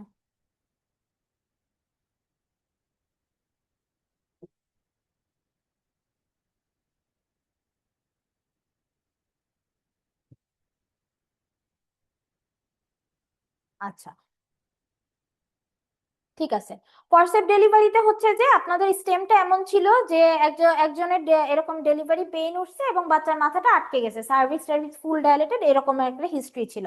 তাহলে আপনি কিভাবে তাকে মানে প্রসিডিউর, মানে পরবর্তী প্রসিডিউর আপনি কি করবেন, তাহলে আপনার যেহেতু ফরসেপ দেওয়াই ছিল, তাহলে হচ্ছে যে আপনি এটা একটু জুম আউট করে দিলে ভালো হয় না, তাহলে যাতে এই টেবিলটুকু দেখা যায়। হ্যাঁ, না ঠিক আছে, হ্যাঁ হ্যাঁ ঠিক আছে, একটুকুতেই হবে। আচ্ছা, আচ্ছা ফরসেপ ডেলিভারিতে মূলত যেটা ছিল সেটা হচ্ছে যে এই, তাহলে আপনি শুরু করবেন কিভাবে, first I will greeting the patient and introduce myself, then I will counsel the patient about her condition that her labour is prolonging and we have to do the forceps delivery, then I will ensure same একই কথা evacuation of the bladder, তাহলে bladder just একটু অভিনয় করে দেখাইলেই হবে কারণ এত কিছু ক্যাথেটার থাকে না, তাহলে evacuation of the bladder, then হচ্ছে যে consent of the patient, proper 3P, proper light, position and privacy of the patient, তাহলে এই 3P গেল। এরপরে হচ্ছে and I also need an assistant. After that I will ensure my logistic, a pair of obstetric forcep, wash kit লাগবে, wash kit, equipment for management of the baby, draping sheet, এগুলাই লাগবে। আচ্ছা, after that I will keep the patient at a lithotomy position and also keep her at the edge of the table, তাহলে টেবিলের এজে এভাবে করে ধরে দেখাই দিতে হবে যে টেবিলের এজে আপনি এনেছেন। then I will prepare myself surgically, after that I will assemble the, first যে কাজটা করতে হয় যেটার জন্য অ্যাকচুয়ালি মার্ক থাকে সেটা হচ্ছে যে আপনার ফরসেপটাকে অ্যাসেম্বল করা লাগবে। এখন ফরসেপ এইভাবে থাকে, আপনি অ্যাসেম্বল করবেন কিভাবে, এই কনভেক্সিটিটা আপওয়ার্ড থাকবে, তাহলে আপনি দেখেন এভাবে করলে কিন্তু আলটিমেটলি ফরসেপটা বসতেছে না, এভাবে করলে বসে, তাহলে আমরা ফরসেপটাকে আগে এভাবে করে রাখবো, এই অ্যাসেম্বল দেখানোর জন্য আলাদা ভালোই মার্কস থাকে। তাহলে first I will assemble the forcep, আচ্ছা অ্যাসেম্বল এভাবে করে দেখাইলেই হবে। আচ্ছা এই গেল অ্যাসেম্বল, এভাবে করে দেখাইতে হবে, লক করে ম্যামের সামনে এভাবে রাখতে হয়। আচ্ছা, then I will do the then I will wash her perineum, draping her, then I will do the pervaginal examination to see the criteria of forceps delivery is fulfilled or not. Criteria ma'am আলাদা করে জিজ্ঞেস করে না, তাও আপনারা চাইলে বলতে পারেন। সেটা হচ্ছে cervix must be dilated, cervix fully dilated, membrane must be ruptured, pelvis is adequate, এটুকু বললেই হয়। আচ্ছা, then I will do the episiotomy. তাহলে এর আগে হচ্ছে যে বইয়ে লেখা যে ফরসেপ ডেলিভারি মানে ফরসেপ আমরা অ্যাপ্লিকেশনের পরে এপিসিওটমি দেই, বাট ম্যামরা অ্যাকচুয়ালি শুনতে চাই যে আগে আমি এপিসিওটমি দিয়েছি কিনা, কারণ হচ্ছে যে আমরা প্র্যাকটিক্যাল লাইফে আসলে আগে এপিসিওটমি দিয়ে থাকি। আচ্ছা, তাইলে হচ্ছে যে then I will do the episiotomy. তাইলে হচ্ছে যে আচ্ছা, ওয়াশ কিটে যখন ওয়াশ দিব তাহলে এভাবে এভাবে করে দেখাইতে হবে, washer perineum and do pervaginal examination to exclude the criteria, আর হচ্ছে যে to see the criteria, এরপরে হচ্ছে then give the episiotomy in mediolateral position। আচ্ছা, then I will lubricate, তাহলে এটা এভাবে করে দেখাতে হবে, then I will lubricate the forceps blade। after that এর পরের লাইনগুলো সবচেয়ে important. after that I will hold the left blade in my left hand, মানে I will hold the blade in my left hand, তাহলে opposite ডিরেকশনের ব্লেডটা নিতে হবে in my left hand in pen holding manner, তাহলে একদম pen holding ম্যানারে নিতে হবে। ম্যানারে নিয়ে এরপরে হচ্ছে যে pen holding manner opposite parallel to the opposite inguinal ligament, তাহলে অপোজিট ইনগুইনাল লিগামেন্টের প্যারালালি নিতে হবে। তাইলে first I will lubricate the blade, then I will hold the blade in a pen holding manner opposite parallel to the opposite inguinal ligament. Then I will insert my two fingers in between the vagina and fetal head. After that I will insert the blade gently in between my finger and fetal head, তাহলে fetal head এবং and ask my assistant to hold it, তাহলে অ্যাসিস্ট্যান্টকে ধরতে বলবো। আচ্ছা, যেহেতু এখানে assistant এটা আপাতত এভাবে থাক। After that I will introduce the another blade in the same manner, তাহলে পেন হোল্ডিং মেথডে ধরবো এবং এখানে আবার ইনসার্ট ফিঙ্গার করে ইন সেম ম্যানার বললে আপনাদের হয়ে যাবে, তাহলে সেম ম্যানারে গেলাম। Then I will lock the forceps, then I will hold the forceps by placing my middle finger in between two shanks and place my index and ring finger on either side, তাহলে দুই সাইডে এই যে middle finger দিয়ে মাঝখানে ধরবো এবং বাকিটা হচ্ছে দুই সাইডে রাখবো, বাকি দুই ফিঙ্গার। আচ্ছা, after that along with the maternal contraction I will give the traction। আচ্ছা, এখানে মাথাটা বেশি ছোট আবার ফরসেপটা বেশি বড়, তো এক্সাক্ট হচ্ছে না। আচ্ছা, মেইনলি হচ্ছে যে ডিরেকশনটা important, the direction is horizontally backward, তার মানে আপনার দিকে horizontally backward, then upward and forward towards the mother's abdomen. তাইলে হচ্ছে যে মেইনলি আপনার হেড ডেলিভারি করাটাই হচ্ছে লক্ষ্য।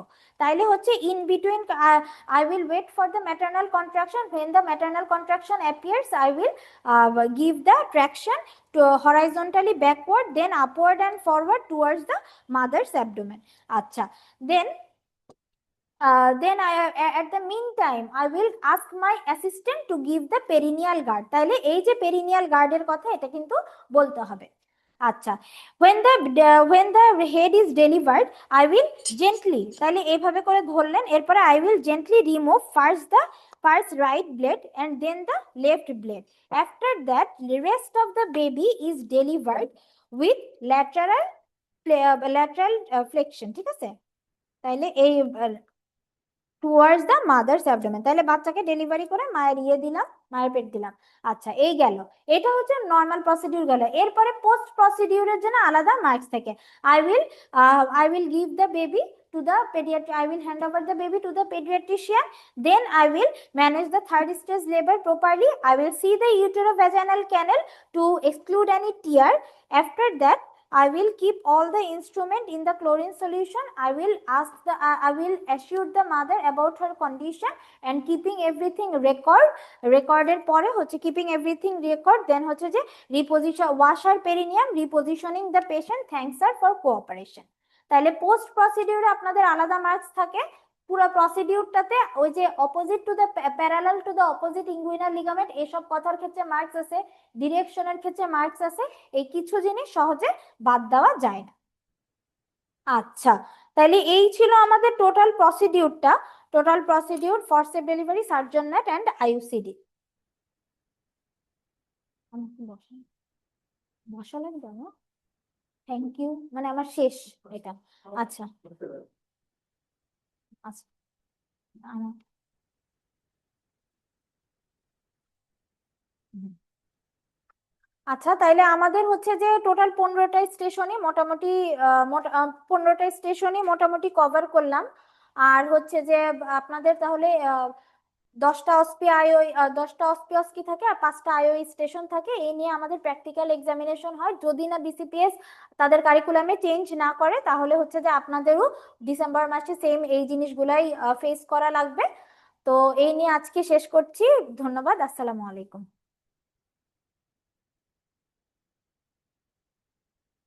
বন্ধ করে দিন।